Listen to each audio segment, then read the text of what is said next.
tardes a todos. ¿Cómo les va? Vamos a presentar el tercer webinario organizado por la Asociación Argentina de Medicina y Cuidados Paliativos con el apoyo del Laboratorio Casasco.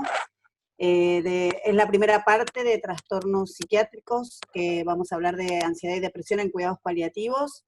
Y voy a presentar, les voy a comentar bien cómo se hace por si alguno no estuvo en los anteriores. Todas las preguntas se hacen en el chat, y la moderadora al final va recogiendo las preguntas y se las va haciendo a los disertantes. En este caso va a haber dos disertantes, una psicóloga y un psiquiatra, un médico psiquiatra, y después el video va a estar grabado y lo vamos a subir al canal de la asociación y al canal del laboratorio, para que lo puedan ver de vuelta. Recuerden que los certificados se van a mandar al final, que para aprobar el curso, esto es un curso que cuenta de 4 webinarios, para aprobar el curso tienen que contestar las 4 preguntas de cada webinario, que se van a mandar al final a cada uno de los participantes que se inscribió por mail, y de esa forma van a obtener el curso de aprobación, digamos, del curso. Y si no, pueden tener un curso de asistencia si no hacen el examen, digamos, ¿no? La evaluación, que son 4 preguntas choice, que los disertantes han hecho de cada webinario. Así que sin más voy a presentar a la moderadora de hoy, que es la doctora Victoria Rey. Vicky es miembro de la comisión directiva de la Asociación Argentina de Medicina y Cuidados Paliativos, es médica especialista en cuidados paliativos y es coordinadora del equipo de cuidados paliativos del Hospital Carrillo de San Martín de los Andes, provincia de Neuquén. Y una gran amiga, así que Vicky, te dejo para que te presentes. Hola, buenas tardes a todos. Una alegría siempre ver la convocatoria y lo que estos temas alrededor de los cuidados paliativos generan. Voy a presentarles, hoy es el Día del Profesor, así que desde ya a Silvina y Alejo, un enorme feliz día para mí, 2 grandes, se los presento. La licenciada Silvina Dulinsky es psicóloga clínica, se me apagó justo el celular, hizo la residencia posbásica interdisciplinaria en cuidados paliativos, es doctoranda de la Facultad de Psicología de la UBA, docente de posgrado y de la Maestría Interdisciplinaria de Cuidados Paliativos de Pallium en la Universidad de El Salvador, supervisora de residentes de salud mental de los hospitales de Cava, integrante del equipo de interconsultas de OSDE, psicóloga de planta clínica de neurorehabilitación de la Santa Catalina, e integrante de la Comisión Directiva de la Asociación Argentina de Medicina y Cuidados Paliativos y coordinadora de la Comisión de Psicología de la misma asociación. Y el doctor Alejo Agranati, médico especialista en psiquiatría, realizó la residencia completa en cuidados paliativos, la carrera de especialización en psicoterapia cognitivo-comportamental de la Fundación AIGLE, coordinador del equipo de psiquiatría de enlace del Hospital de Agudos Abel Zubizarreta, miembro del Departamento de Psiquiatría del CEMIC, docente de la Universidad de Buenos Aires en la materia de psiquiatría, profesor titular universitario del Instituto Universitario CEMIC y miembro del capítulo de Interconsulta y Psiquiatría de enlace de APSA. La verdad que es un privilegio poder compartir con ustedes este tema, este primer webinario acerca de psiquiatría en este webinario más general. Hoy puntualmente vamos a hablar acerca de ansiedad y depresión, 2 síntomas súper prevalentes en nuestra población, en los pacientes que vemos en cuidados paliativos, y síntomas que normalmente modelan y modulan la percepción y la expresión de otros síntomas, que si no tenemos herramientas para poder abordarlos y para poder identificarlos, se nos dificulta muchísimo lograr una buena intervención. Así que desde ya agradecerles profundamente esta participación y nos adentramos entonces en estos temas. Muchas gracias por la invitación. La verdad que siempre es una alegría juntarnos, no solo a transmitir un poco de la experiencia clínica, del recorrido conceptual que venimos haciendo, sino fundamentalmente poder juntarnos a pensar con pares. Digo, me parece que es como lo más interesante de estos espacios. Bien, bueno, vamos a arrancar. Buenas tardes a todos. El título de esta presentación es Trastornos Psiquiátricos 1, Ansiedad y Depresión en Cuidados Paliativos. uno arranca siempre por el título medio rapidito. Cuando me detuve a escribirlo, en realidad dije, la verdad, es bastante polisemántico este título. Puede ser que hablemos de trastornos psiquiátricos 1 porque estemos suponiendo que hay otros trastornos psiquiátricos, y los hay. Podemos pensar que trastornos psiquiátricos 1 porque ansiedad y depresión en cuidados paliativos son prevalentes dentro del campo de los trastornos psiquiátricos, y también es cierto.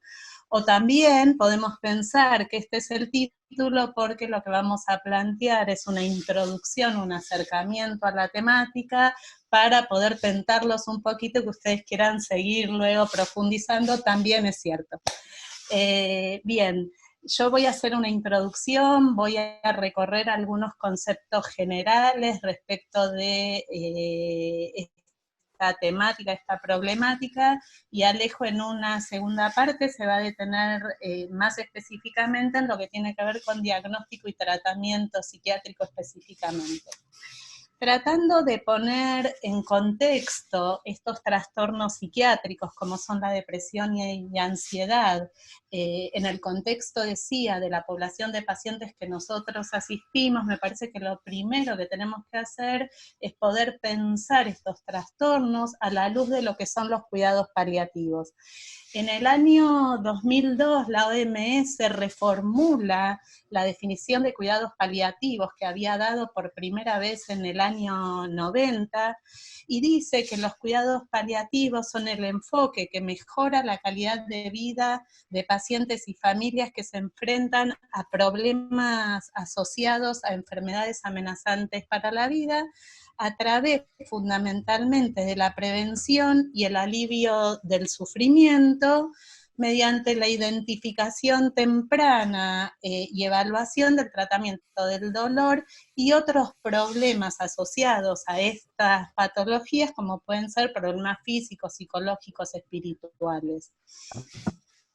Definición que ustedes van a encontrar en general y en donde se hace hincapié, como vemos, en el concepto de calidad de vida, de enfermedades amenazantes para la vida, que es la población de pacientes que nosotros asistimos, de la unidad de tratamiento, que son pacientes más familia, y ubicando como objetivo primordial de nuestras intervenciones el alivio del sufrimiento. En el año 2019, el año pasado, tomando la invitación de la Comisión Lancet, la International Association for Hospice and Palliative Care, verán que mi inglés es el de Tebes, más o menos, por lo menos en la pronunciación, se propone una revisión de esta definición que estaba consensuada de la OMS, y se plantea que los cuidados paliativos son la asistencia activa, holística, y acá es interesante, no me voy a meter en esto, de personas de todas las edades, ¿sí?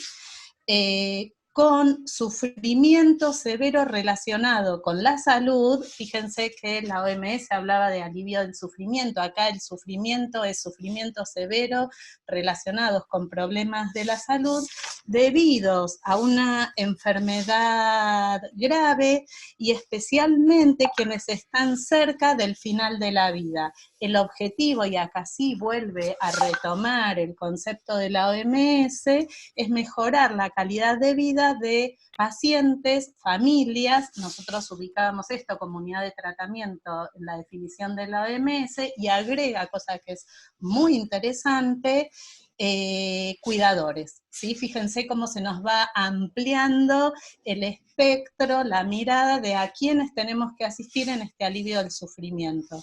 ¿Por qué tomamos estas dos definiciones?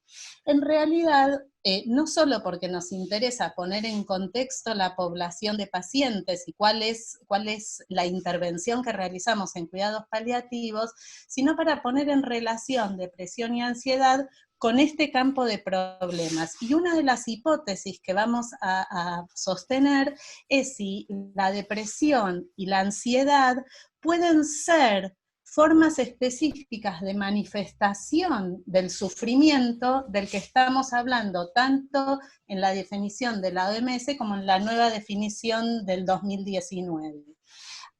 Provisionalmente, y espero que nos crean, queremos sostener que sí es posible pensar a la depresión y a la ansiedad como una de las formas de manifestación de ese sufrimiento al que vamos a llamar sufrimiento existencial. El sufrimiento existencial es muy difícil de expresar, es muy difícil de evaluar, es el sufrimiento propio del final de la vida, y creemos justamente que muchas veces los trastornos psiquiátricos, fundamentalmente depresión y ansiedad, son manifestación de ese sufrimiento. Y por otro lado, traíamos estas definiciones porque una de las mayores afectaciones en la calidad de vida es la emergencia de estos trastornos psiquiátricos. Sabemos que hay una relación directa entre una peor calidad de vida y una mayor emergencia o producción de trastornos psiquiátricos. Siguiendo nuevamente a las formulaciones que realiza la OMS, en muchas de estas formulaciones la OMS plantea una relación de proporcionalidad directa entre la enfermedad física y la vulnerabilidad de trastornos psiquiátricos, es decir, a mayor enfermedad física, mayor vulnerabilidad de presencia de trastornos psiquiátricos. ¿Por qué decimos esto? Porque dentro de los trastornos psiquiátricos, los de mayor prevalencia son depresión y ansiedad. Sabemos que las respuestas emocionales o las reacciones afectivas son respuestas normales, absolutamente normales y esperables frente a eventos catastróficos, ¿sí? Tener un diagnóstico de una enfermedad potencialmente amenazante para la vida puede ser conceptualizado, por supuesto, como un evento catastrófico en la vida de alguien, sobre todo si en el momento del diagnóstico ese alguien que lo recibe asocia el diagnóstico a un pronóstico ominoso. Imagínense si eso no es un evento catastrófico para alguien. La mayoría de nuestros pacientes sabemos que luego de esta respuesta afectiva, a veces excesiva, a veces exagerada, desmedida, como es la respuesta al trauma, la mayoría de nuestros pacientes, luego de un tiempo, logran adaptarse a esta eventualidad vital, comillas, comillas, comillas, pero sin embargo existen un grupo de pacientes que vamos a ver luego, que es un grupo bastante importante, presentan luego de esta respuesta afectiva emocional síntomas compatibles con un trastorno depresivo y o ansioso. Lo que tenemos que ubicar desde el principio es que en general aquellos pacientes que presentan depresión y ansiedad van a estar sufriendo concomitantemente síntomas físicos desagradables o síntomas físicos mal controlados. Recordemos la relación de proporcionalidad que ubicaba la OMS un ratito antes en mi presentación. ¿Voy muy rápido o vamos bien? Perfecto. Creo que va bien, Silvi. Bien. Perfecto. Decíamos que estas respuestas afectivas son normales frente a eventos catastróficos e introducíamos esta idea porque nos interesaba fundamentalmente poder ubicar dos entidades clínicas que podríamos ubicarlas dentro de estas respuestas afectivas normales frente a eventos catastróficos, como puede ser una enfermedad potencialmente amenazante para la vida, y nos interesa introducir estas dos entidades, ahora las voy a mostrar, porque son las que nos van a resultar de mayor prevalencia a la hora de realizar un diagnóstico diferencial entre una respuesta afectiva, esperable, normal, y un trastorno psiquiátrico clínico instalado. Estas dos entidades son duelo preparatorio y tristeza. La mayoría de nuestros pacientes, por un lado, responden con tristeza exacerbada a lo largo de todo el proceso que empieza en el diagnóstico y puede concluir con la muerte eventualmente, y la tristeza es una de estas respuestas afectivas esperables, en mayor o menor magnitud, sin que necesariamente estemos hablando de una depresión clínica.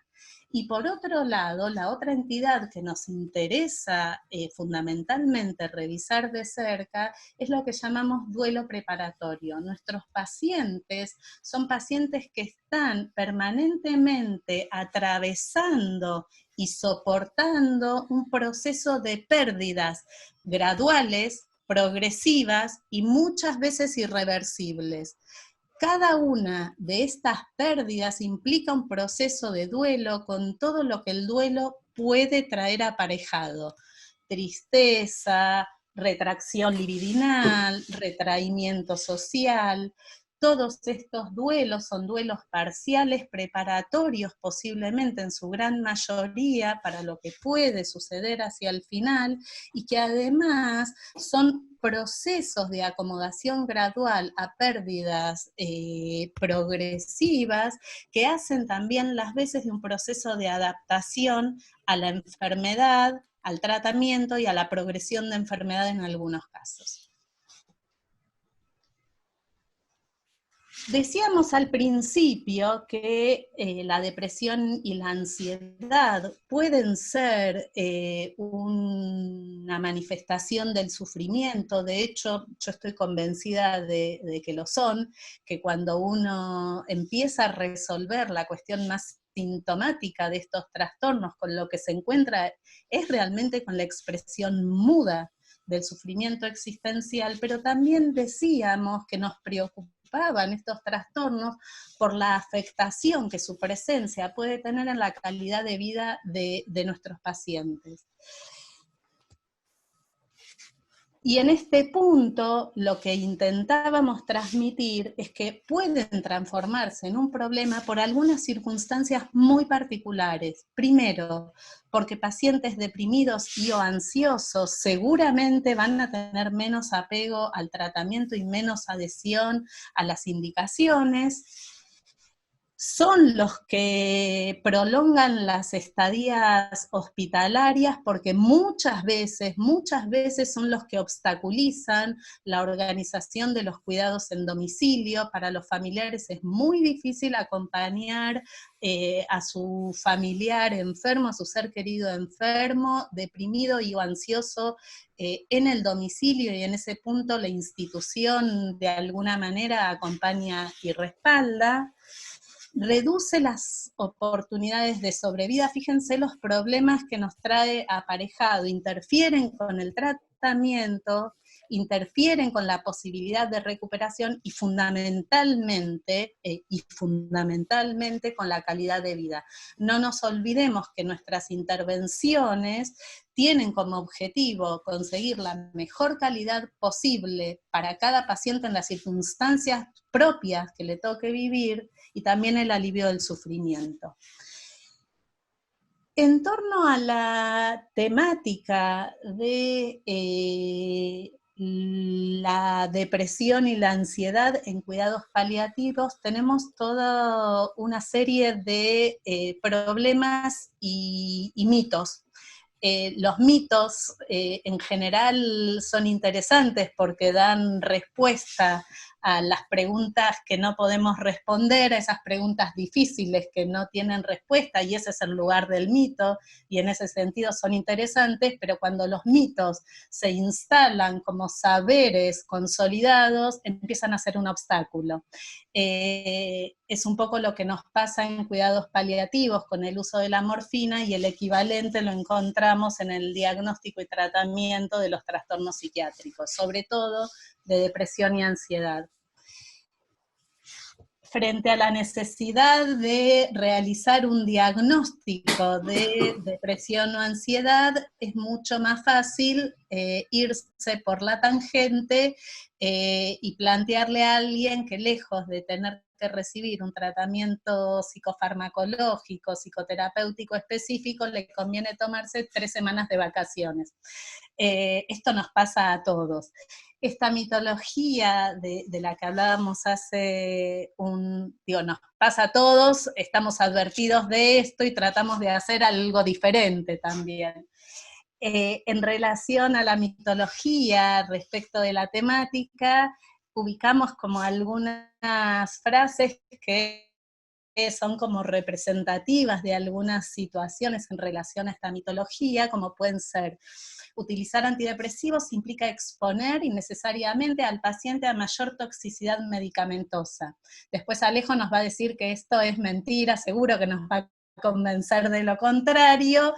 Y si hay toxicidad medicamentosa agregada, tal vez haya que evaluar si es el psicofármaco el que hay que retirar eventualmente, si el trastorno psiquiátrico es una urgencia que afecta la calidad de vida.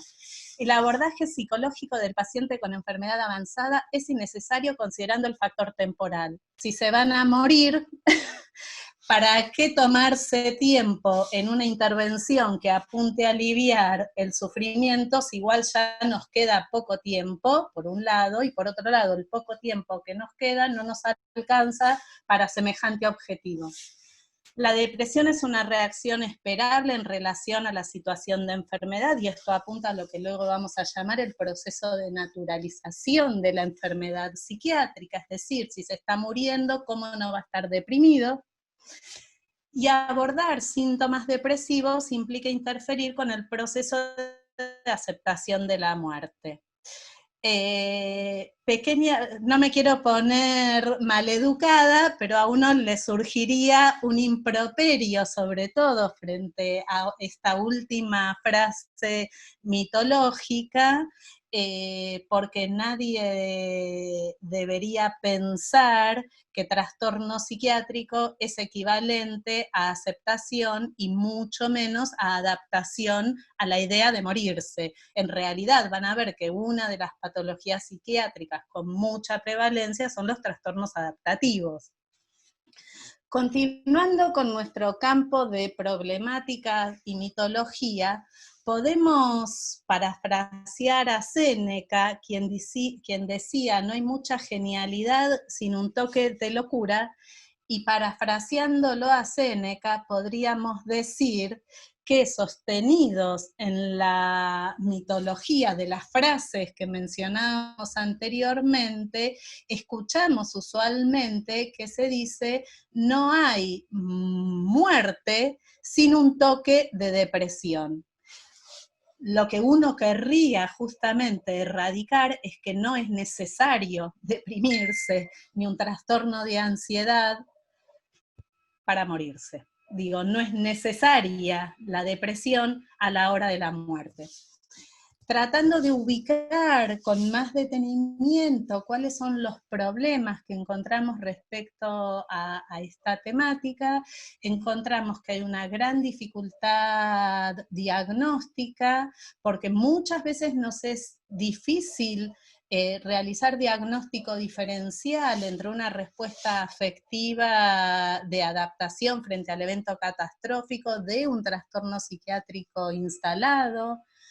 Como la dificultad diagnóstica es tan grande, encontramos una enorme cantidad de pacientes que son subdiagnosticados, y si venimos diciendo que la depresión y la ansiedad son manifestación del sufrimiento y no diagnosticamos a nuestros pacientes, lo que estamos haciendo es garantizando que se mueran con sufrimiento no aliviado. Si están subdiagnosticados, por tanto, es todo un grupo de pacientes, una población de pacientes que no reciben tratamiento específico, y otro de los grandes problemas que tenemos, que va de la mano de la frase mitológica que ubicábamos anteriormente, es la naturalización del proceso de enfermedad psiquiátrica. Para morir hay que volverse un poquito loco, diría uno. Bueno, por ahí es cierto, pero por lo menos lo que seguro no hace falta es que haya depresión y ansiedad. Encontramos algunas barreras que obturan el abordaje de síntomas emocionales, tanto del lado del personal de salud, del equipo de salud interviniente, como de la unidad de tratamiento, acá representada del lado de los pacientes. Recuerden que en unidad de tratamiento estábamos hablando de pacientes, familia y cuidadores. Dentro de las barreras que obturan este abordaje y pensando en nuestro equipo de salud interviniente, fíjense que encontramos mucha reticencia a la hora de abordar estos síntomas. Muchos de los profesionales que intervienen no tienen formación específica para hacer una evaluación, y esto es un problema general en muchos de nuestros equipos mismos. Son pocos los equipos que cuentan con profesionales de la salud mental formados en cuidados paliativos. Una falla en la discriminación entre pacientes deprimidos frente a los no deprimidos, que eran los que mencionábamos anteriormente, y una dificultad en el diagnóstico diferencial, sobre todo entre depresión y tristeza. Ahora, cuando vamos del lado de la unidad de tratamiento, lo que encontramos es que muchas veces los pacientes no expresan, no cuentan, no manifiestan, no describen lo que les está pasando, primero por desconocimiento, por no saber que eso que les está pasando es relevante a la hora de obtener una mejor calidad de vida, por miedo a ser estigmatizados, por desconfianza en los psicofármacos, y yo agregaría por temor a encontrarse, o por la certeza de encontrarse a la hora de hablar de esto, con las barreras del equipo de salud, y fundamentalmente agregaría, y me parece que esta es como la vuelta fundamental que tenemos que hablar para nuestros pacientes, sus familiares, sus cuidadores, su red cercana, socioafectiva, muchas veces hablar de lo que les está pasando en términos de una depresión o de una ansiedad es el camino abierto a hablar de que se están muriendo. Y esta es la principal renuencia que encontramos en los pacientes. Este es un dato clínico casi por excelencia. No me voy a meter hoy a hablar de todo el proceso de negación, sabiendo que la negación entendemos que necesita inexorablemente un proceso de aceptación previo. La negación en realidad viene a redoblar como mecanismo defensivo una aceptación que ya hubo, por lo menos un registro de realidad que ya hubo, y hablar de que uno está deprimido y o ansioso para muchos de nuestros pacientes es hablar de que se están muriendo. Decíamos que hay respuestas afectivas normales frente a efectos catastróficos, pero también hay, y en una gran proporción, trastornos psiquiátricos como respuesta frente a esos eventos catastróficos. Abajo van a ver algunos datos respecto de cuáles son los trastornos psiquiátricos de mayor prevalencia y algunos datos que son interesantes para empezar a meternos en tema. Fíjense que la prevalencia de trastornos mentales en población oncológica es de alrededor del 47%, es decir, que la mitad de nuestros pacientes, acá está, este dato es para población oncológica, uno puede pensar datos equivalentes en la población de pacientes que estaban contemplados en nuestras definiciones iniciales. Casi la mitad de los pacientes, el porcentaje es altísimo, es decir, que es casi el doble este porcentaje de lo que vemos en otras enfermedades crónicas, y acá me parece que el dato trascendente es que lo que estamos pensando es en enfermedades potencialmente amenazantes para la vida. Esto no es un dato menor, y 3 veces más prevalente que en la población en general. Algunas causas para tener en cuenta respecto de este 50% de pacientes que posiblemente desarrollen un trastorno psiquiátrico son presencia de enfermedad avanzada, es decir, ya no en el momento del diagnóstico, con chances terapéuticas específicas, sino posiblemente pacientes fuera de chance terapéutica, efectos adversos de los tratamientos. Nuestros pacientes en general están sometidos a tratamientos con muchísimos, digo, esto ya lo han visto seguramente en el encuentro anterior, sometidos a tratamientos con muchísimos efectos secundarios adversos, muy desagradables, como puede ser la afectación de la imagen corporal, caída de cabello, caquexia, digo, un montón de situaciones, síntomas mal controlados, conocimiento del diagnóstico, digo, una de las cosas que estamos pensando es que a veces la docta ignorancia nos preserva un poco, historia familiar y personal de antecedentes de enfermedad psiquiátrica y fundamentalmente, y discúlpenme que lo repita y que le dé un lugar prevalente porque lo vengo diciendo, proximidad de la muerte. La gran etiología de trastornos psiquiátricos para nuestra población de pacientes es saber perceptivamente, aunque no puedan decirlo, aunque no puedan admitirlo, saber de la proximidad de la muerte. Otro día también vamos a hablar de todo el lío que se arma cuando alguien sabe que se va a morir. Hoy estamos diciendo que pueden deprimirse y o ponerse ansiosos, también pueden pasarle otras cosas. Hay algunos predictores que nosotros tenemos en cuenta a la hora de pensar si alguien puede ser candidato a desarrollar algún trastorno psiquiátrico como depresión o ansiedad. El primer predictor tiene que ver con la afectividad, y sabemos que una alta afectividad negativa y una baja afectividad positiva son un gran predictor de enfermedad, de trastorno psiquiátrico. El otro predictor que nosotros vemos y que tratamos de mirar con mucha rigurosidad es el soporte que esos pacientes tienen, y sabemos que un pobre soporte socioafectivo deja allanado uno de los caminos para poder desarrollar un trastorno como de los que estamos hablando.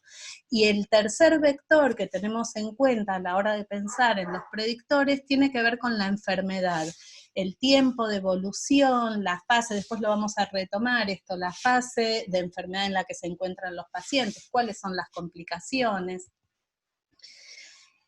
Entrando ya sí en detalle en la depresión en cuidados paliativos, encontramos, como decíamos hace un rato, que es uno de los trastornos principales en enfermedad oncológica avanzada y cuidados paliativos.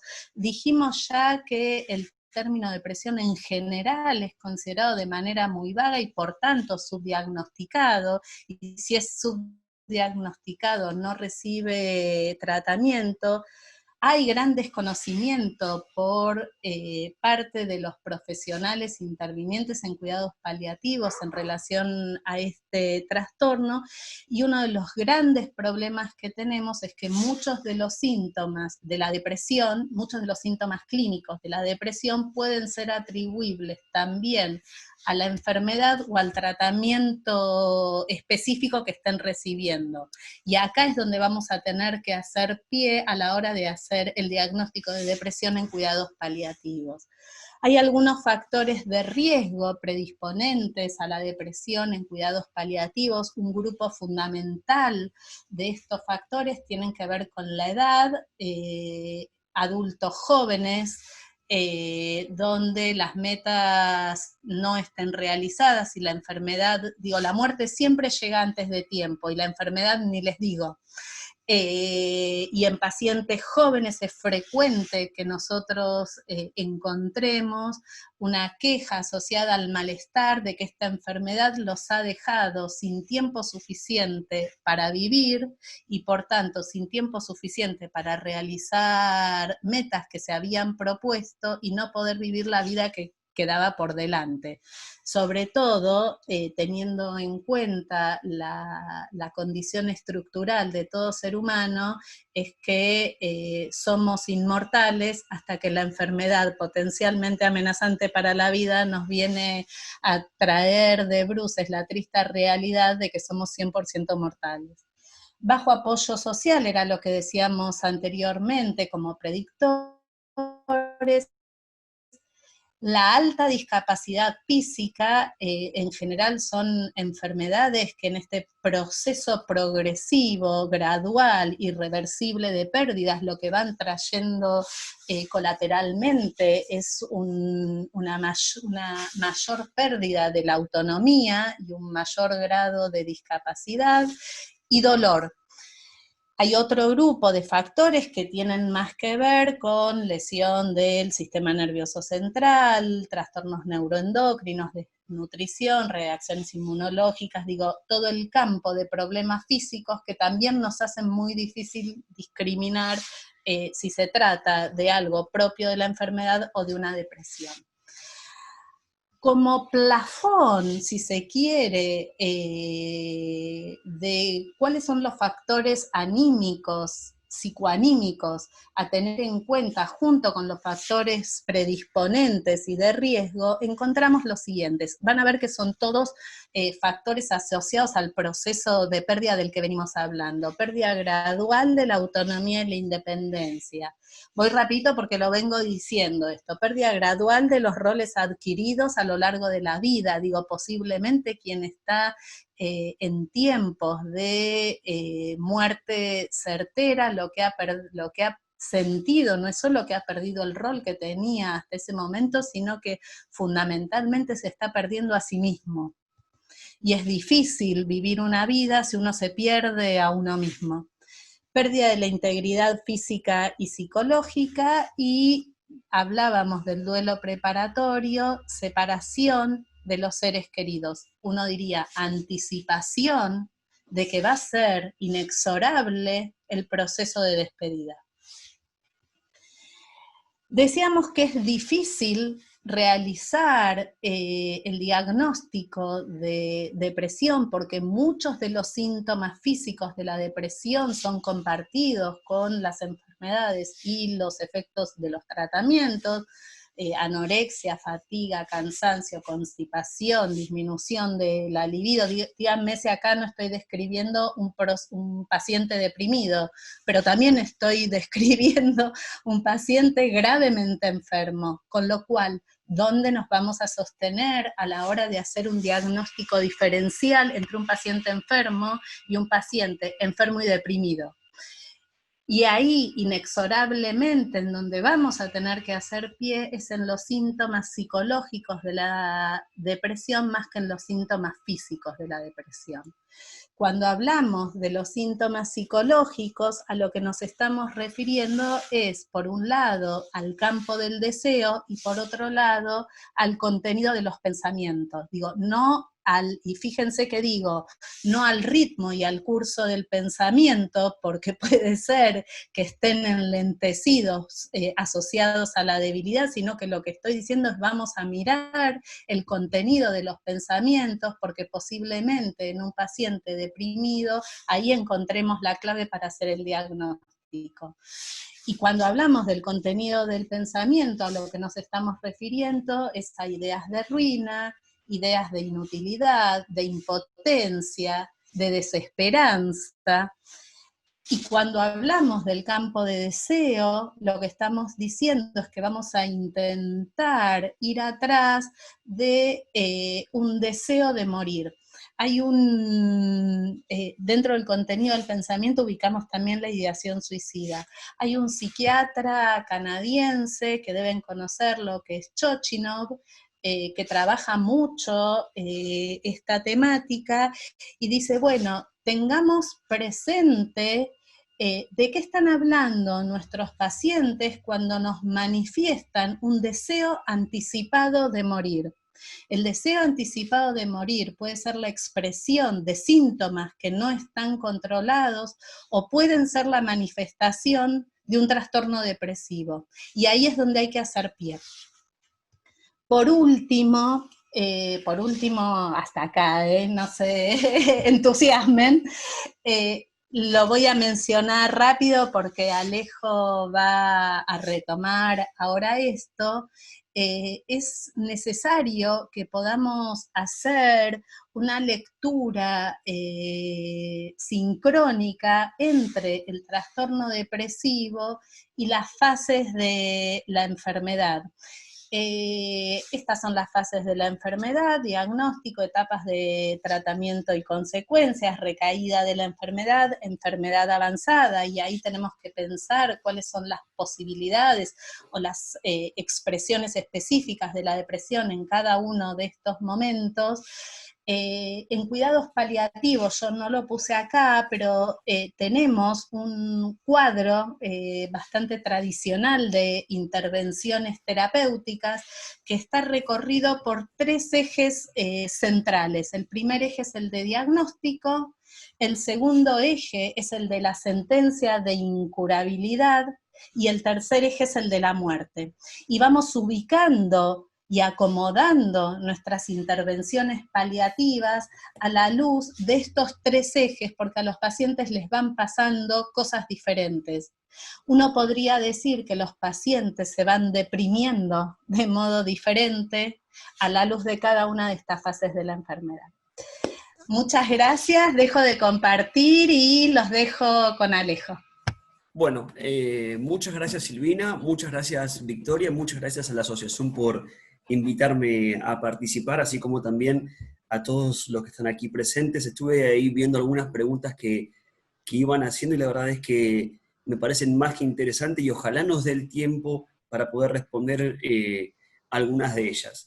Bueno, tomando un poco como continuación lo que presentó tanto Victoria como Silvina, yo les preparé en esta presentación de alguna manera 3 aspectos fundamentales. Uno que descansa en lo que tiene que ver con los aspectos principales del diagnóstico y tratamiento, y particularmente, y pongo el acento aquí, en el impacto de la depresión, haciendo eje en el síndrome del paciente enfermo y en el abordaje que después vamos a hablar, trastorno de ansiedad en el paciente con cáncer, y les preparé como una suerte de bonus track, que esperemos podamos compartir algunas notas en relación al suicidio, que muchas veces, si bien es infrecuente, es una entidad que cuando se nos presenta nos genera mucho distrés y malestar tanto a la familia como a las personas que nos toca asistir a estos pacientes.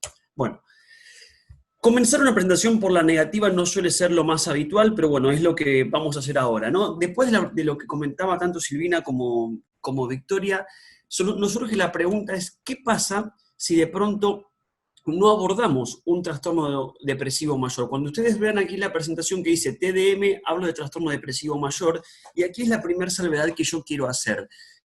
Victoria decía al principio síntomas de ansiedad, síntomas depresivos, y aquí yo estoy hablando de trastorno depresivo. Entonces después también vamos a ir desglosando cuando estamos frente a un trastorno depresivo formal o un trastorno de ansiedad formal versus la presencia de síntomas que hacen un trastorno subsindromático. Entonces, volviendo a la pregunta es, ¿qué pasa si no abordamos un trastorno depresivo mayor? Por un lado, estamos abonando a esta disociación de la cual venimos de alguna manera hace tiempo luchando en contra de la disociación cuerpo-mente, ¿no? Porque nadie dudaría en abordar un dolor, abordar las náuseas, el vómito, pero ¿qué pasa si no abordamos la esfera emocional? Por un lado, sabemos que el paciente va a tener peor calidad de vida, va a aumentar la morbilidad, va a aumentar la mortalidad y va a empeorar el control de los síntomas físicos, que después vamos a ver un poco más de esto más adelante. Y por otro lado, inexorablemente va a disminuir la adherencia al tratamiento oncológico por parte del paciente. Todos estos factores sumados justifican por qué aumenta la mortalidad en el paciente cuando tiene un trastorno depresivo. Así como también, si nosotros partimos de un paciente que tiene todos sus síntomas controlados y un buen estado de ánimo, cuando de pronto empieza a expresar síntomas de malestar psicológico, esto inexorablemente va a impactar en la esfera emocional de la familia, y ante nuestra negativa de atender este síntoma, esto no va a tardar de repercutir en el equipo tratante, motivo por el cual se genera una disociación muy importante entre el paciente, la familia y el equipo tratante. Muy bien. Me detengo en estas filminas que van a ver que hay un par de filminas que voy a presentar con ustedes, en la cual vamos a hablar un poco de prevalencia, por el simple hecho de que estamos hablando de algo o de una entidad que es bastante frecuente de encontrar en un paciente que transcurre un proceso de enfermedad oncológica, y no solamente en el contexto del fin de vida, sino que durante todo el proceso. Y de vuelta, volvemos a lo mismo. Fíjense que todos los estudios que a lo largo del tiempo, más o menos de la década del 70 o un poco antes hasta el día de hoy, intentan arrojar con cierta claridad un número que hable de prevalencia de trastorno depresivo mayor, todos los estudios, o la gran mayoría, son metodológicamente cuestionados. ¿Por qué? Porque toman poblaciones heterogéneas, es decir, pacientes que tienen diferentes tipos de cánceres, diferentes tipos de estadio, con diferente control de síntomas, entonces eso dificulta mucho poder llegar a un número preciso. Sepamos que la prevalencia de depresión en la población general es del 7 al 11%. Ahora, cuando nosotros tomamos una visión más dimensional, es decir, sin tomar criterios estrictos, hablamos de una prevalencia del 4 al 62%, lo cual fíjense que el spread sintomático es muy alto y es muy grande, motivo por el cual a nosotros nos cuesta poner el acento en dónde estamos parados. Sepan también que el 50% de los pacientes que presentan depresión en el contexto de una enfermedad oncológica no son adecuadamente tratados. Si no son, perdón, ni diagnosticados ni tratados, ¿sí?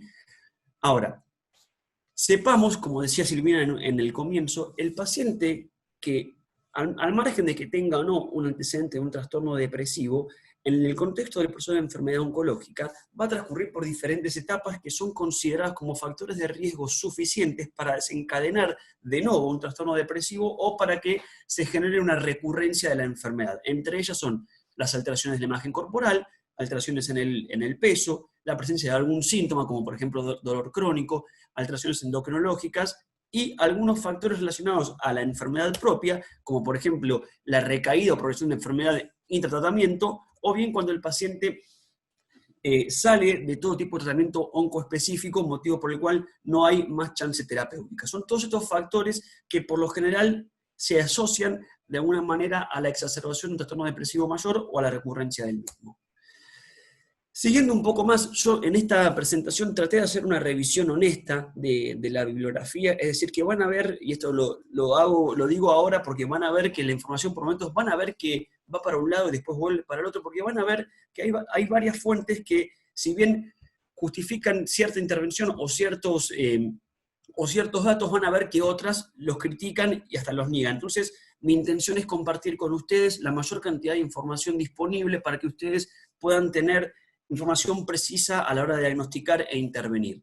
Entonces, sí, retomando un poco lo que veníamos diciendo hasta el momento, sepamos, y esto ténganlo como, de alguna manera, como el acento de esta primera presentación, que el trastorno depresivo mayor incrementa las hospitalizaciones, ya sea en cantidad, en número, como en tiempo, reduce la calidad de vida, aumenta la mortalidad, aumenta la morbilidad. ¿Por qué? Porque impacta en el control sintomático, hace que el paciente tenga que hacer uso de mayor medicación para el control de síntomas, con la consecuente exposición a mayor cantidad de efectos adversos farmacológicos.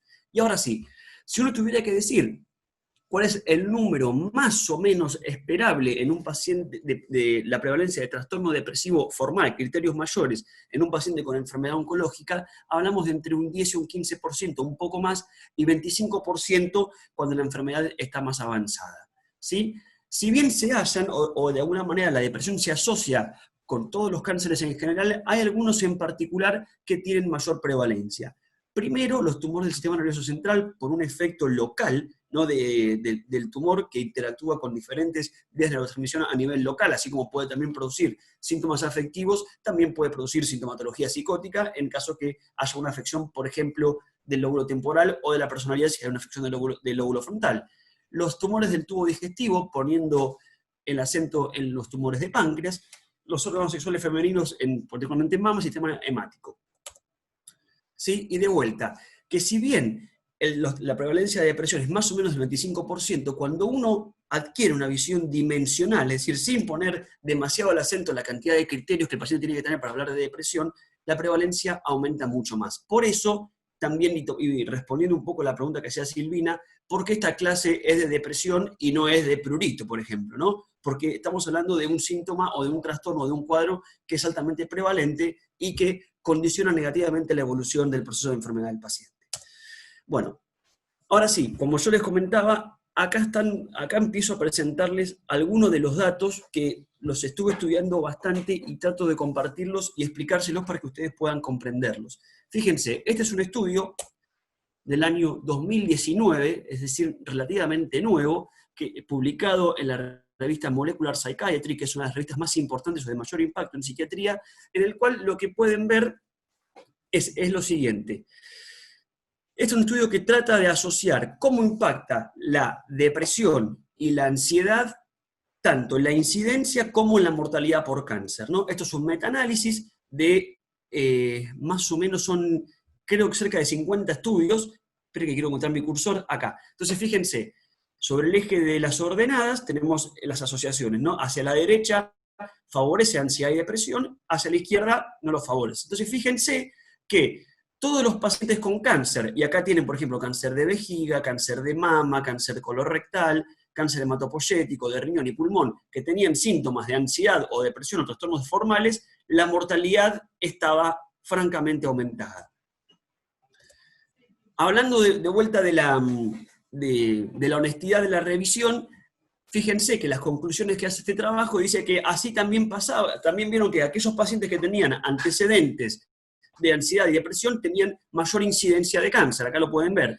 Yo no les puse ese forest plot porque las fuentes donde extraían esas conclusiones eran muy heterogéneas, es decir, tenía un I cuadrado muy alto, motivo por el cual eso a mí me genera cierta sospecha, motivo por el cual lo omití. Ahora, este dato sí me parece relevante y sí me parece importante que lo tengamos en cuenta. Fíjense, acá.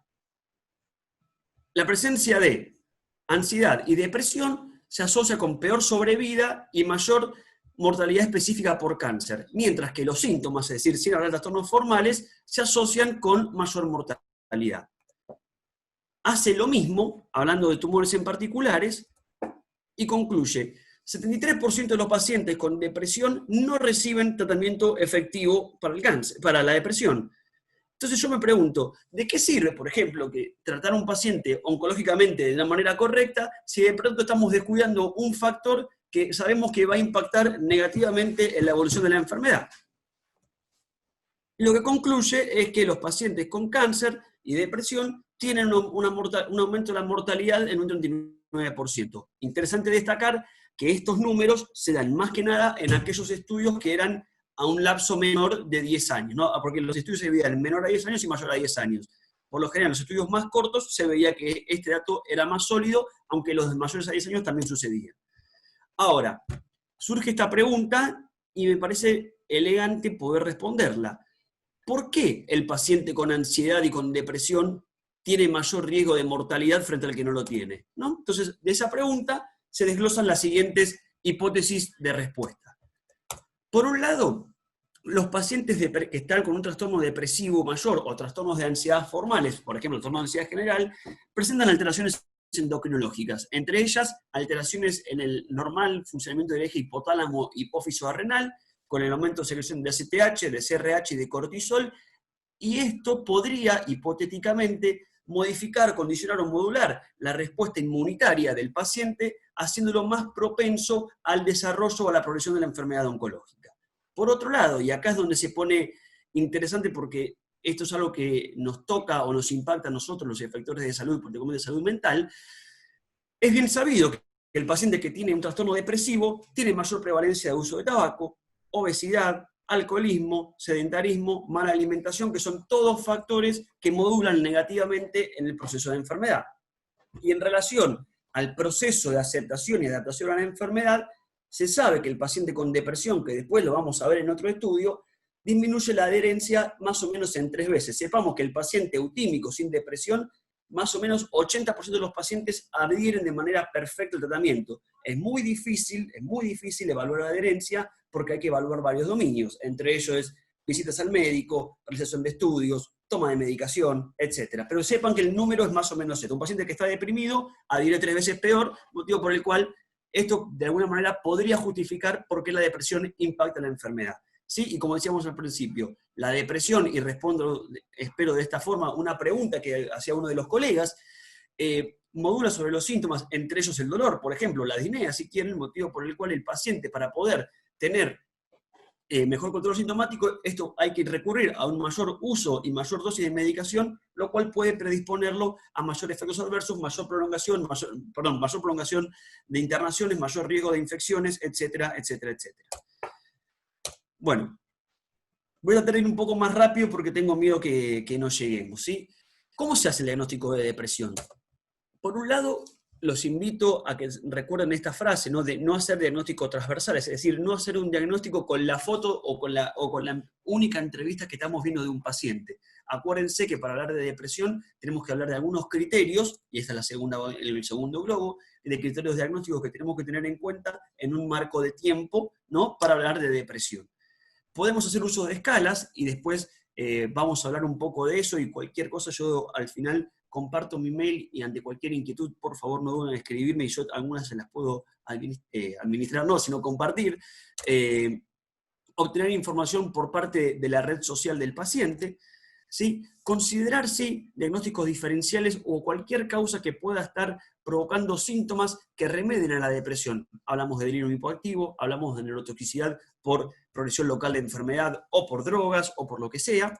¿Sí? Conocer antecedentes psicopatológicos del paciente, por lo que hablábamos al comienzo. Recuerden que el trastorno depresivo y el trastorno de ansiedad son trastornos neuropsiquiátricos, si quieren, que cursan con exacerbaciones y remisiones, ¿sí? Y lo que hablábamos al principio, que introdujo muy correctamente Victoria, tengamos en cuenta si estamos haciendo una visión dimensional de los síntomas o un diagnóstico categorial. Acá hay algunas escalas, ¿no? Que después, si quieren, insisto, yo las puedo compartir con ustedes. Otra que se utiliza mucho en el contexto de cuidados paliativos, pero es de alguna manera discutida, es el termómetro de distrés, porque cuando hablamos de distrés es como una suerte de bolsa de gatos, que hablamos desde dolor, insomnio, malestar general, malestar espiritual. Entonces, por lo general, no son escalas muy útiles para evaluar depresión. Sí, las dos preguntas que introducía Silvina, que fueron, esto se hizo un trabajo entre Churchill y Breitbart en el año 80 aproximadamente, un poco después, ¿no? Que evaluaban que estas dos preguntas, sí, que son paradójicamente los dos criterios mayores de depresión, síntomas depresivos, estado de ánimo deprimido y anedonia, tienen una alta sensibilidad y especificidad para hacer screening de depresión. Quiero decir, si tenemos un paciente en el cual sospechamos que está depresivo o deprimido, le hacemos estas dos preguntas y al menos una de las dos es positiva, es de buena práctica continuar indagando y poner el acento en ese paciente, porque probablemente pueda estar cursando o pueda cursar un trastorno depresivo.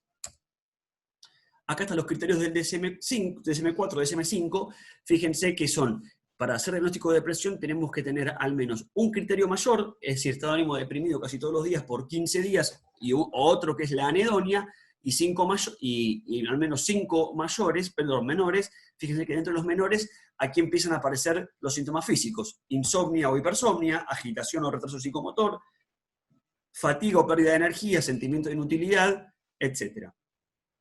Entonces, de vuelta retomo la pregunta que hacía Silvina, ¿no?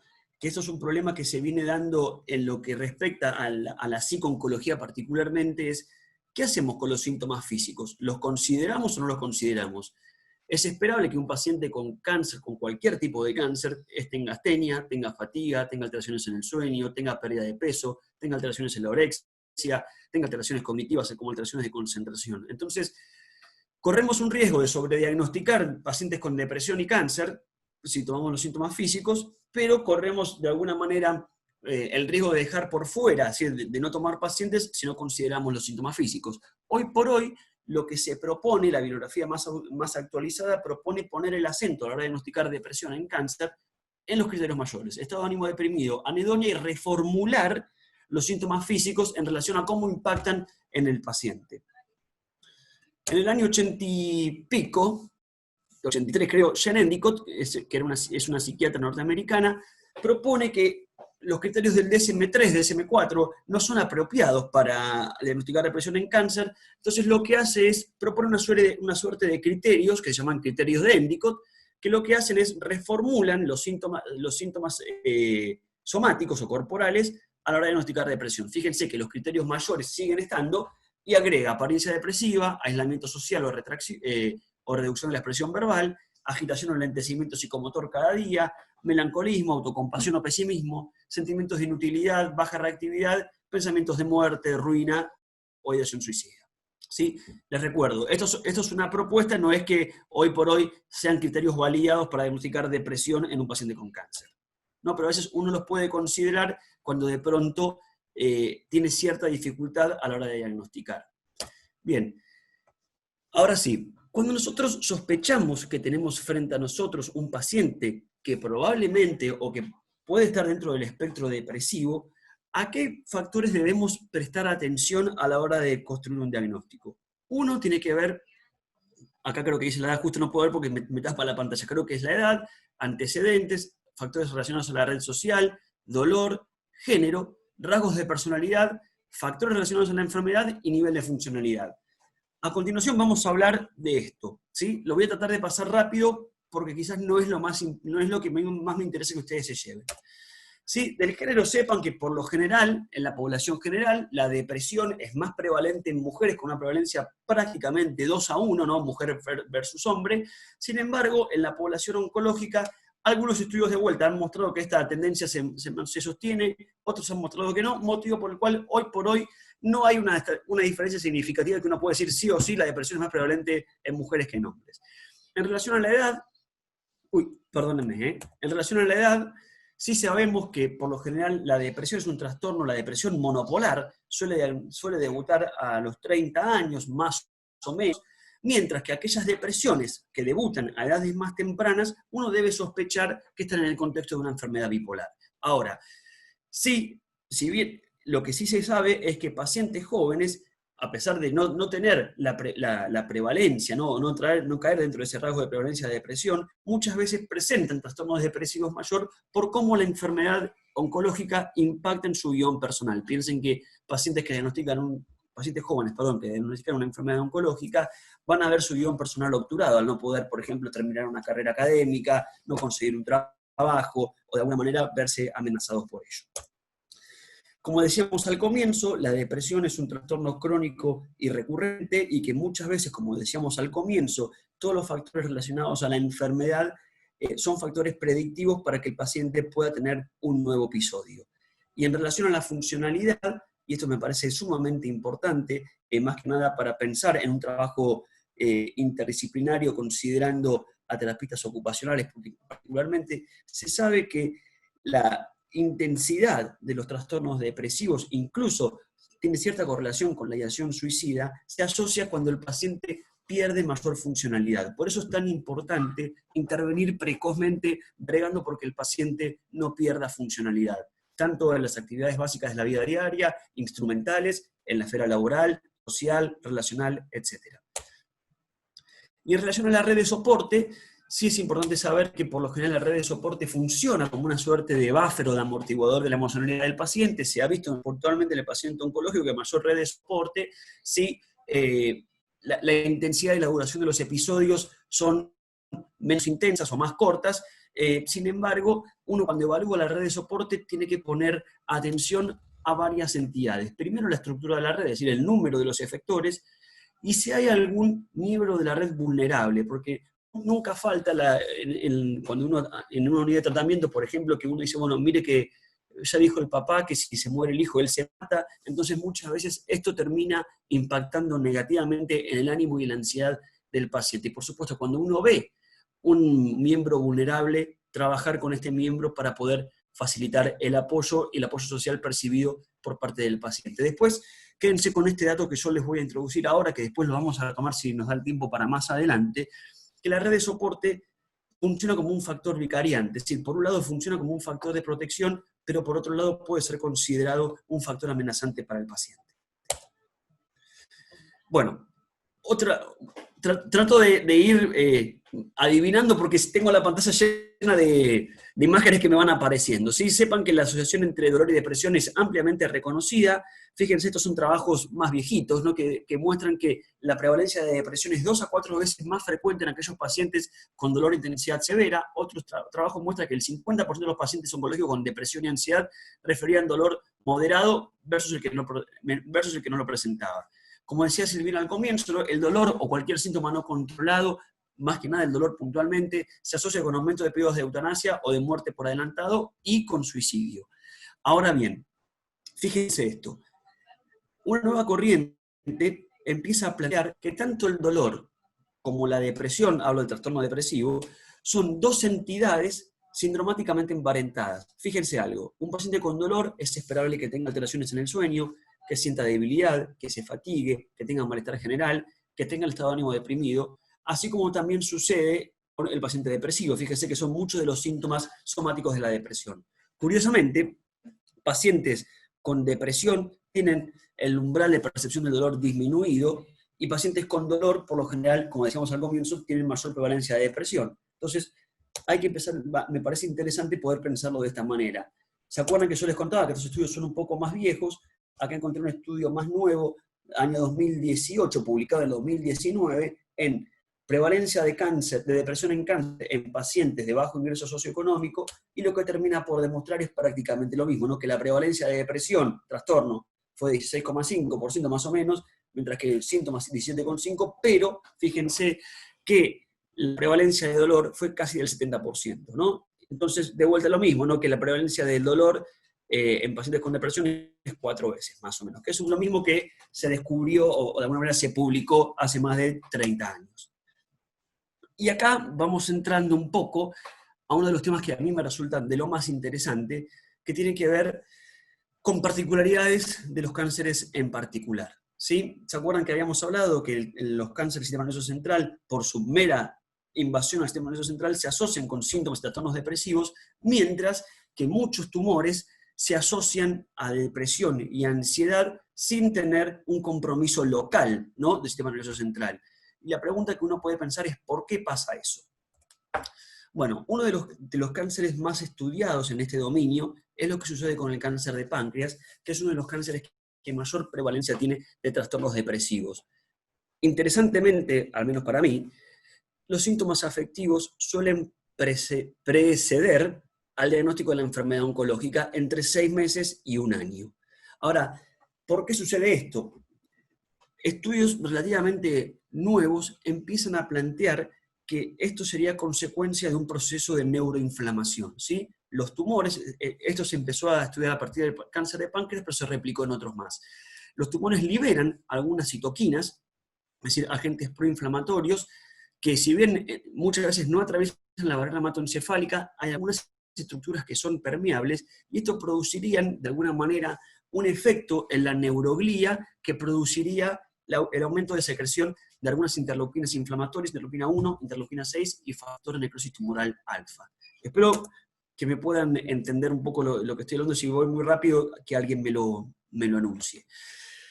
Si sepamos que este proceso que se llama Sickness Behavior Syndrome, o el síndrome del paciente enfermo, o mejor dicho, el síndrome conductual del paciente enfermo, también se asocia por el efecto local de algunas agentes quimioterápicos, vincristina, vinblastina, procarbazina, L-esparaginasa, interferón alfa, fundamentalmente, así como también de la interacción que se produce entre la medicación oncológica y la célula tumoral, ¿sí? Entonces entiendan que cuando se produce esto, se liberan estas interleuquinas que están aquí abajo, ¿no? Interleuquina 1, interleuquina 6 y factor de necrosis tumoral alfa. Ahora, cuando hablamos del Sickness Behavior Syndrome, o síndrome del paciente enfermo, ¿de qué estamos hablando? Y hablamos de esto, de aquel paciente. Ahora yo se los voy a leer, pero yo se lo leo, imagínense cómo se sintieron ustedes alguna vez cuando tenían un proceso gripal, ¿no? En la cama, con fiebre, con dolor, con malestar general, con dificultad para concentrarse, con estado de ánimo deprimido o irritable, con fatigabilidad rápida, etc. Entonces, esto es lo que le sucede a un paciente con una enfermedad oncológica, ¿sí? Acá es un poco lo mismo, ¿no? Ahora bien, y de vuelta vuelvo a poner el acento, esto no es que sea causa-consecuencia y que esto uno pueda salir a decir mañana, bueno, esto es así, está comprobado, sino que estos son hipótesis y son propuestas. Hoy por hoy, esto sería como una suerte de propuesta de la neuroinflamación que podría justificar la depresión en el paciente con cáncer. Entonces, tanto el trastorno depresivo mayor como el Sickness Behavior Syndrome, si bien hoy es una asociación presente, no está formalmente establecida. Se plantea si están emparentados, si son dos enfermedades, si son dos procesos distintos o son dos procesos que están de alguna manera enlazados. Si sepan, acá hay un estudio, creo que hay 2, pero bueno, en el caso cité uno, que está bien documentada la asociación de depresión y en pacientes que tienen melanoma, tratamiento con interferón, y que la paroxetina mejora la paroxetina es un antidepresivo del tipo ISRS, que mejoran los síntomas afectivos. Otra asociación bien documentada es la presencia de síntomas depresivos, síntomas no trastornos, en pacientes tratados con interleuquina 2 en pacientes con cáncer renal. ¿Sí? Ahora, de vuelta a tratar de responder algunas preguntas. ¿Por qué este proceso inflamatorio se asocia con depresión? Y de vuelta volvemos a hipótesis y les pido disculpas porque ahora sí no veo nada porque tengo como 5 imágenes y no puedo ver nada. La primera es que este proceso neuroinflamatorio aumenta la permeabilidad de la barrera hematoencefálica. El segundo es que se produce a nivel de la microglía una alteración en el metabolismo del triptofano. Entiendan que el triptofano es un precursor fundamental para la elaboración de neuroaminas, entre ellas la serotonina. Y sepamos que la serotonina es uno de los principales neurotransmisores implicados en la depresión. ¿Sí? Después también otra propuesta que de alguna manera concluye o trata de cerrar esto, más que nada poniendo el acento en la fatiga y en la astenia, es que se produce algo conocido como el síndrome eutiroideo enfermo. Es decir, el paciente tiene inicialmente niveles de TSH y T4 normales con T3 baja, y conforme progresa la enfermedad se ha visto que muchos pacientes tienen una caída global de todas las hormonas tiroides, ¿no? Que es un patrón alterado a lo que uno suele ver en un hipotiroidismo, ¿no? TSH alta y hormonas tiroides bajas. ¿Sí? Bueno, y que estas citoquinas serían de alguna manera las responsables de este proceso. Avanzando un poco más en el impacto, y de vuelta respondiendo a la pregunta de Silvina, ¿no? ¿Por qué hablamos de depresión y por qué hablamos de depresión en cáncer? ¿No? Acá cito algunos estudios, ¿no? Un estudio de 5 años que estudió depresión en cáncer en mujeres con cáncer de mama, que reduce la cantidad aumenta la mortalidad. Lo mismo en otro estudio con pacientes que tenían depresión y tenían mayor riesgo de muerte a los 8 años. Y acá, de alguna manera, son otros estudios que tratan de mostrar el mismo dato, ¿sí? Entonces, como conclusión, la depresión se asocia con mayor comorbilidades, peor calidad de vida, mayor cantidad de hospitalizaciones y más prolongadas, mayor incumplimiento terapéutico, aumento de la mortalidad, ¿sí? En comparación con pacientes que no lo presentan, ¿no? Que no presentan depresión. En relación al tratamiento, recuerden que el mejor tratamiento del trastorno depresivo descansa en una intervención integral, ¿no? Ya sea psicoterapia, intervenciones no farmacológicas y farmacoterapia. De psicoterapia no voy a hablar, pero bueno, sí, y acá nos podemos detener un tiempo y charlar un poco de qué sabemos del abordaje farmacológico de la depresión, ¿no? Hasta el año 2018 yo encontré 6 estudios randomizados aleatorizados doble ciego, es decir, antidepresivo contra placebo en pacientes con cáncer. Y más o menos entre 3 y 6 estudios que comparaban droga activa contra droga activa. De vuelta, la paroxetina mostró ser eficaz en el tratamiento de la depresión en pacientes con interferón alfa, el melanoma, que ya lo dijimos. Y acá, presten atención. La revisión Cochrane dice que los antidepresivos muestran efectividad en el control de síntomas depresivos en pacientes con enfermedades crónicas. Ojo que dice enfermedades crónicas y no dice cáncer, ¿sí? Si bien la muestra donde se sacó eso es pacientes con enfermedad inflamatoria intestinal, HIV y cáncer también, dicen que, bueno, que el NT es de 4.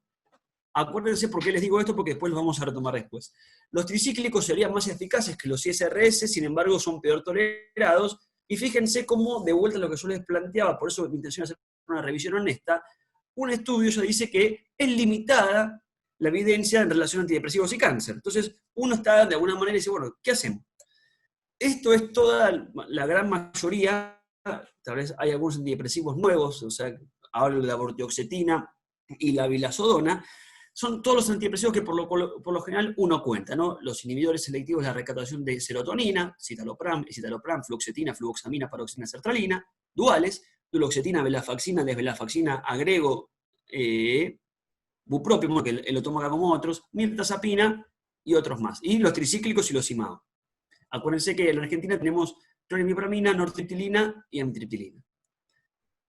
Esto, por supuesto, después, insisto, si ustedes necesitan esta información, cuenten conmigo. Fíjense, acá está el perfil de efectos adversos de cada uno, que no vamos a hablar de cada uno, porque si no, tendríamos que tomar los 3 webinars más para poder abordar el tema.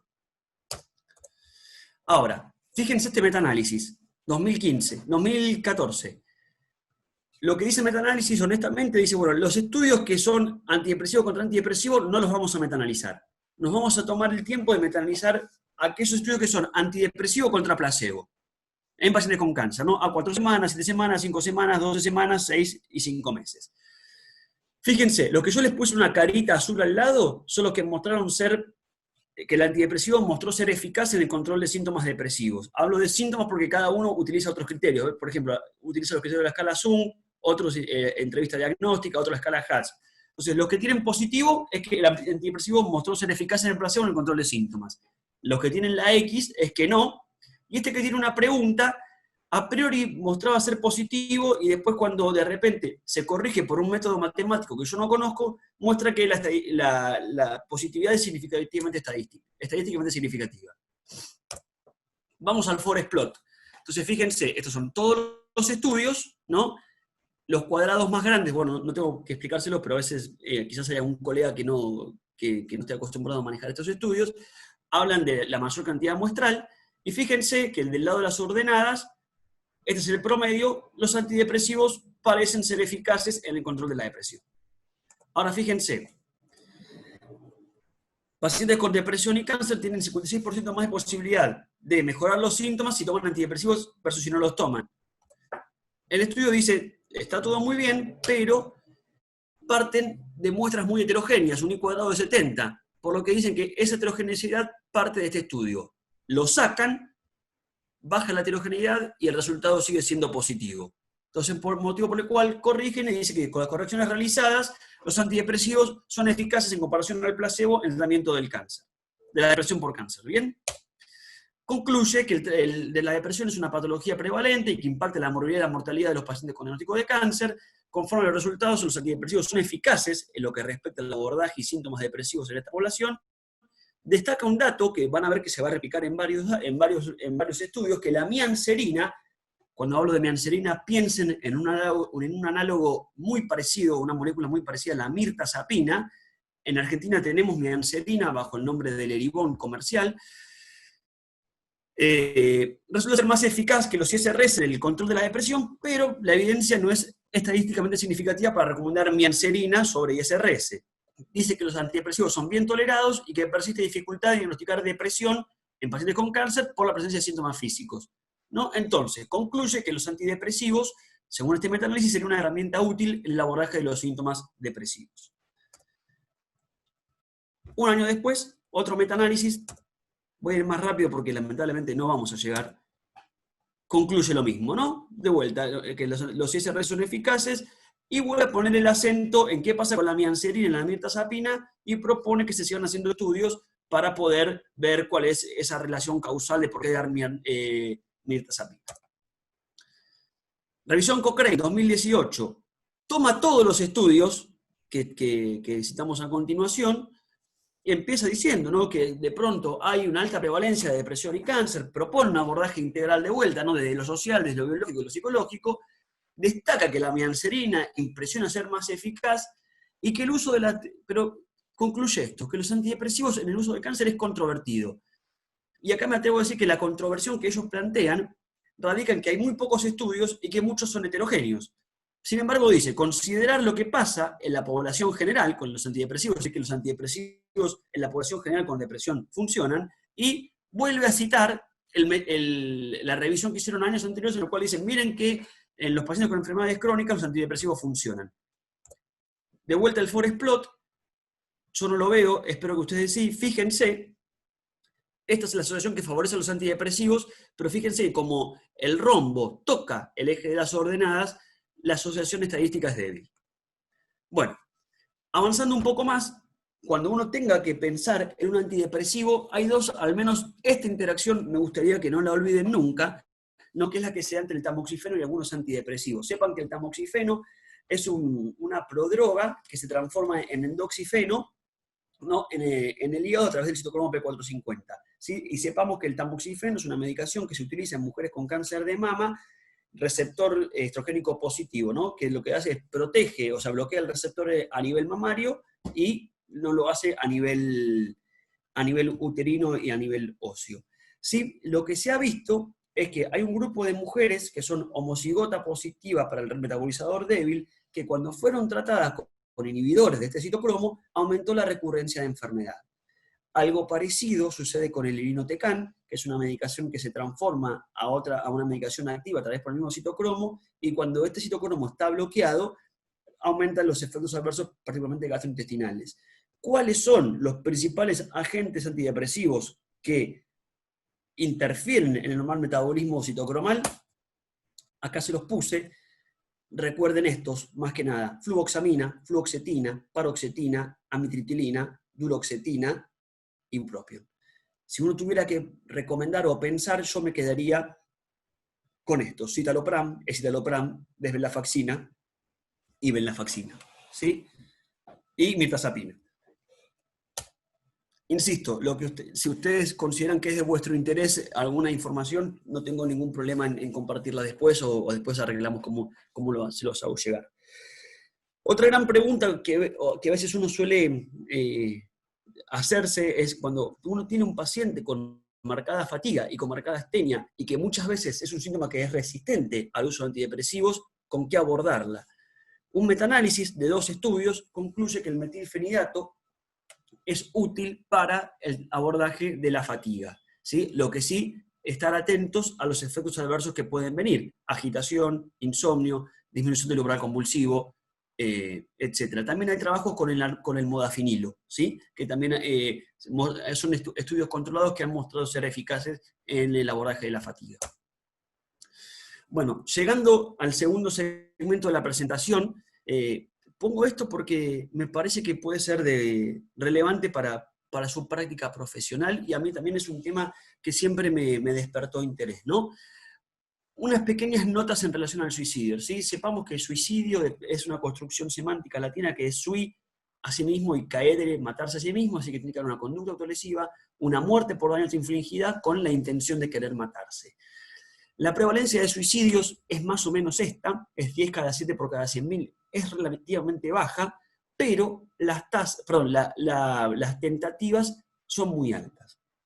Sí quiero comentarles que seguramente en no mucho tiempo más es probable que, así como hablamos, por ejemplo, de trastornos del estado de ánimo, trastornos de ansiedad, yo creo que va a aparecer algún capítulo de trastorno del espectro suicida o suicidología. De hecho, hace poco participé en un seminario que se hablaba justamente de eso. Sí destacarles esto, que la muerte por suicidio no se puede predecir. Es decir, uno, por más que piense y que pregunte y que repregunte, uno nunca puede saber cuándo un paciente puede llegar a quitarse la vida. Piensen que gran parte de los suicidios se cometen dentro de las instituciones psiquiátricas, donde uno interviene para evitar al máximo el riesgo, y sin embargo sucede.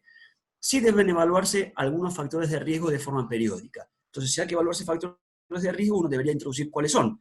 Primero, la presencia de un trastorno psiquiátrico, entre ellos depresión, la presencia de consumo problemático de sustancias, enfermedades médicas severas, y si uno piensa cuál es una de las enfermedades médicas más severas o la que uno no quisiera tener, es un cáncer.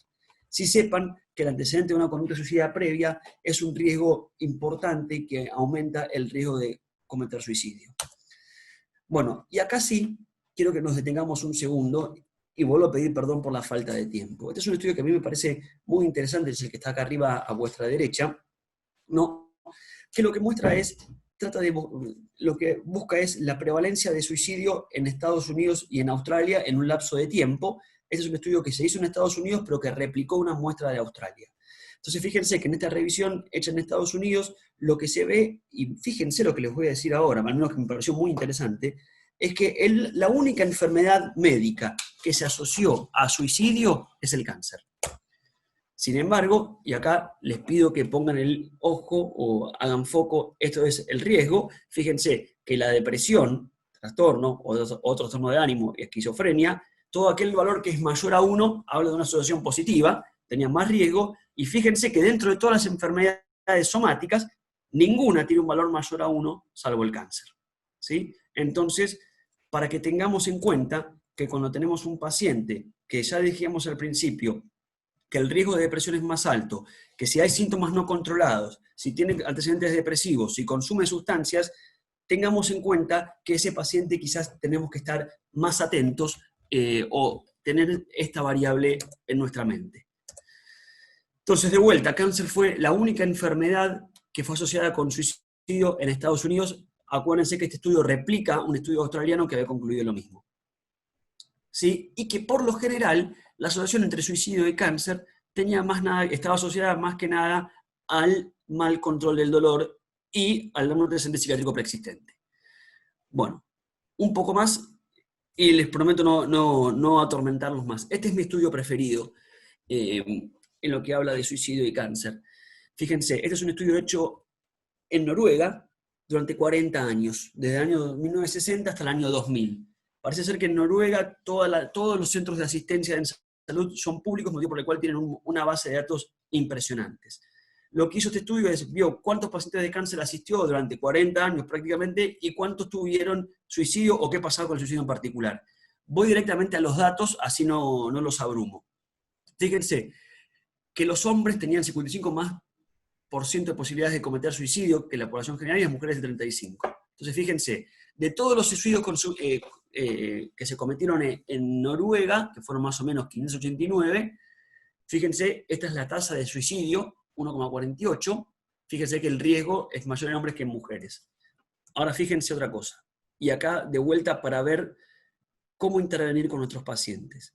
Por lo general, ustedes hagan foco en esto, que es la tasa de mortalidad estandarizada, aquella que es mayor a 1 es significativa. Fíjense que el mayor riesgo de suicidio se comete entre los primeros 6 meses, coincidiendo con el diagnóstico de la enfermedad, hasta el año, y después baja. ¿Sí? Entonces, mucha atención en aquellos pacientes que tenían esos factores de riesgo en estos momentos de enfermedad. Otra cosa que me parece muy interesante, vuelvan a hacer foco en la tasa de mortalidad estandarizada, y esto es, ¿cuántos suicidios se cometieron? Mejor dicho, ¿cuál era el riesgo de suicidio según el tiempo, según las décadas? 60-70, 70-80, 80-90, 90 al año 2000. Y fíjense que el riesgo es a mayor en la década del 60. ¿Por qué? Porque había mucho menos equipos de cuidados paliativos, había una mucha menor capacitación en el abordaje de los trastornos psiquiátricos en pacientes con enfermedad oncológica, así como también los tratamientos oncológicos no eran tan buenos. Acá el estudio vuelve a plantear, bueno, y de los pacientes, según qué tipo de cáncer se suicidan más. Entonces, fíjense que el suicidio en todos está aumentado, pero francamente aumentado en pacientes con cáncer de la vía aérea, bronquio, tráquea, pulmón. El estudio responde lo siguiente, que esto se debe a que los factores de riesgo para estos cánceres se asocian más que nada al alcoholismo. Fíjense que otros, no sé si llega a estar acá, fíjense que también está bastante aumentado el de la cavidad bucal. Estos cánceres se asocian por lo general a consumo de alcohol, consumo de drogas y tabaquismo. Y que el tabaquismo muchas veces y otros factores suelen ser epifenómenos de enfermedades mentales, ¿no? Entonces que por lo general los pacientes que suelen cometer conductas suicidas suelen tener de manera precedente un trastorno mental severo. Bueno, esto era el bonus track. Entonces, siguiendo un poco más, ¿a qué tenemos que prestar la atención a la hora de pensar en suicidio en un paciente con cáncer? Siempre síntomas no controlados, puntualmente el dolor, la presencia de un trastorno depresivo, desesperanza como equivalente depresivo, antecedentes de suicidios previos que les decíamos al principio, antecedentes psiquiátricos. Esto, que es lo que yo les dije en un comienzo, que lo vuelvo a introducir ahora, que tiene que ver con los aspectos de la red de contención. Muchas veces los pacientes perciben ser una carga para su familia porque hay una alteración en los roles, ¿no? Por ejemplo, el hijo que tiene que dejar de ir a estudiar o a trabajar para llevar al papá a la quimioterapia, y el padre se siente muy mal porque esto sucede, factores económicos, entonces siempre trabajar con la red. Cuando uno pesca esto, trabajar primero con el paciente, con la red aparte, y después yo sugiero hacer una intervención conjunta. La pérdida de funcionalidad que decíamos al principio también se asocia con depresión y factores económicos. Entonces, recuerden que la depresión aumenta el riesgo de suicidio, 50% de los pacientes que cometieron suicidio tenían síntomas depresivos, al igual que desesperanza. Y por otro lado, síntomas no controlados, como de hecho el dolor, se asocian también con depresión y con suicidio. El dolor duplica el riesgo de desarrollar depresión, y la depresión y el dolor impresiona ser en estos pacientes un combo letal. Último tercio de la charla, y agradezco a los que estén todavía ahí presentes. Acuérdense que la ansiedad, ahora sí, salimos de depresión, salimos de ansiedad, del suicidio y entramos en la ansiedad. Es un estado emocional en el cual el individuo se siente tenso, nervioso, preocupado, atemorizado y tiene síntomas físicos que ahora vamos a hablar un poco de eso, cognitivos y psíquicos, ¿sí? Entendamos a la ansiedad adaptativa como ante la presencia de un problema se ponen en marcha ciertos mecanismos autonómicos a predominio simpático que le permiten al paciente, o a la persona afectada, poder hacer frente a ese problema. Ahora, cuando esta respuesta es desproporcionada, magnificada o persiste en el tiempo, ahí eso genera mucho distrés y mucho impacto negativo en la calidad de vida, motivo por el cual debemos intervenir. Ojo, cuando digo debemos intervenir, no es que digo vayamos a darle benzodiazepinas a todo el mundo, ¿no? Hablo de intervenciones integrales, psicológicas, comportamentales, provenientes del campo de la terapia ocupacional y farmacológicas. Fíjense esto es una curva normal de estrés, ¿no? Ante la presencia de un evento distresante o estresante, que es lo que uno percibe como malestar, se dispara una respuesta autonómica a medida que el paciente puede esgrimir estrategias de afrontamiento eficaces, esto baja y el paciente o la persona sigue con su vida. Fíjense lo que pasa en un paciente, ahora, esto no es un truco que yo hice, pero me pareció que es adecuado para pensar en un paciente con cáncer, ¿no? Una persona que viene viviendo su vida normalmente, de pronto le diagnostica una enfermedad oncológica, dispara una respuesta de ansiedad. Mientras está procesando esa respuesta de ansiedad, tiene que procesar inmediatamente que tiene que empezar un tratamiento. Las implicancias del tratamiento, que el tratamiento, la enfermedad progresó y que no puede hacerlo, o que no hay más medicación. Entonces, el paciente oncológico está todo el tiempo inmerso en una especie de ámbito proansiogénico, ya sea secundario a los tratamientos, al diagnóstico, a los síntomas físicos o al pronóstico de la enfermedad. Lo mismo que pasaba con la depresión, pasa con la ansiedad también. La prevalencia, acá volvemos a lo mismo, los estudios son muy cuestionados desde la metodología, según los criterios que se usan, si hablamos de una visión espectral, si hablamos de una visión dimensional o categorial, sepan que son frecuentes, ¿no? Y que de vuelta, que algunos trastornos de ansiedad previos pueden recrudecerse en el contexto de una enfermedad oncológica, trastorno de pánico o trastorno de ansiedad, trastorno de ansiedad generalizada. Sí me parece importante destacar que la comorbilidad existente entre ansiedad y depresión es muy alta, ¿sí? Como les decía al principio, acuérdense que los trastornos de ansiedad básicamente son un aumento o una exacerbación de los síntomas autonómicos simpáticos. Entonces, dentro de los síntomas somáticos vamos a tener taquicardia, palpitaciones, disnea, sensación de falta de aire, molestias gástricas, eyaculación precoz, sudoración, etc. Dentro de los síntomas psicológicos de la ansiedad es la famosa tríada de Beck, ¿no? Que el paciente tiene algunos fenómenos que son la magnificación de lo negativo por sobre lo positivo, el catastrofismo, el miedo persistente, la ansiedad anticipatoria, que bueno, no vamos a hablar de eso ahora, y sí hay algunas alteraciones conductuales, que es el aislamiento social, la retracción, la irritabilidad, el mutismo, etc. Ahora bien, de vuelta, cuando nosotros sospechamos de un paciente con un trastorno de ansiedad, de alguna manera, antes de hacer un diagnóstico, tenemos que focalizar nuestro eje diagnóstico en 3 ejes. Primero, si la ansiedad que tiene el paciente no es secundaria a una enfermedad médica, es decir, muchas enfermedades médicas se presentan con síntomas de ansiedad. Entre ellas, por ejemplo, síntomas que puede uno tener en el contexto de un tromboembolismo pulmonar, alteraciones metabólicas, por ejemplo, un tumor productor de hormonas de catecolaminas, etc. Secundaria a la medicación, sepamos que los esteroides pueden producir ansiedad, los psicoestimulantes, como decíamos al principio también, los agonistas dopaminérgicos también. Y psicógenas relacionadas tal vez a situación de enfermedad, a progresión de la enfermedad, y a esto que yo les puse en rojo, que me parece muy importante, la incertidumbre, es decir, el no saber qué pasa, el no saber qué va a pasar, es por lo general la nafta que aviva el fuego de la ansiedad, ¿no? Por eso siempre es tan importante tratar de hacer intervenciones psicoeducativas para que el paciente pueda eliminar la mayor cantidad de dudas que tenga. Bueno, tratamiento, últimas 2 filminas. Intervenciones farmacológicas y no farmacológicas.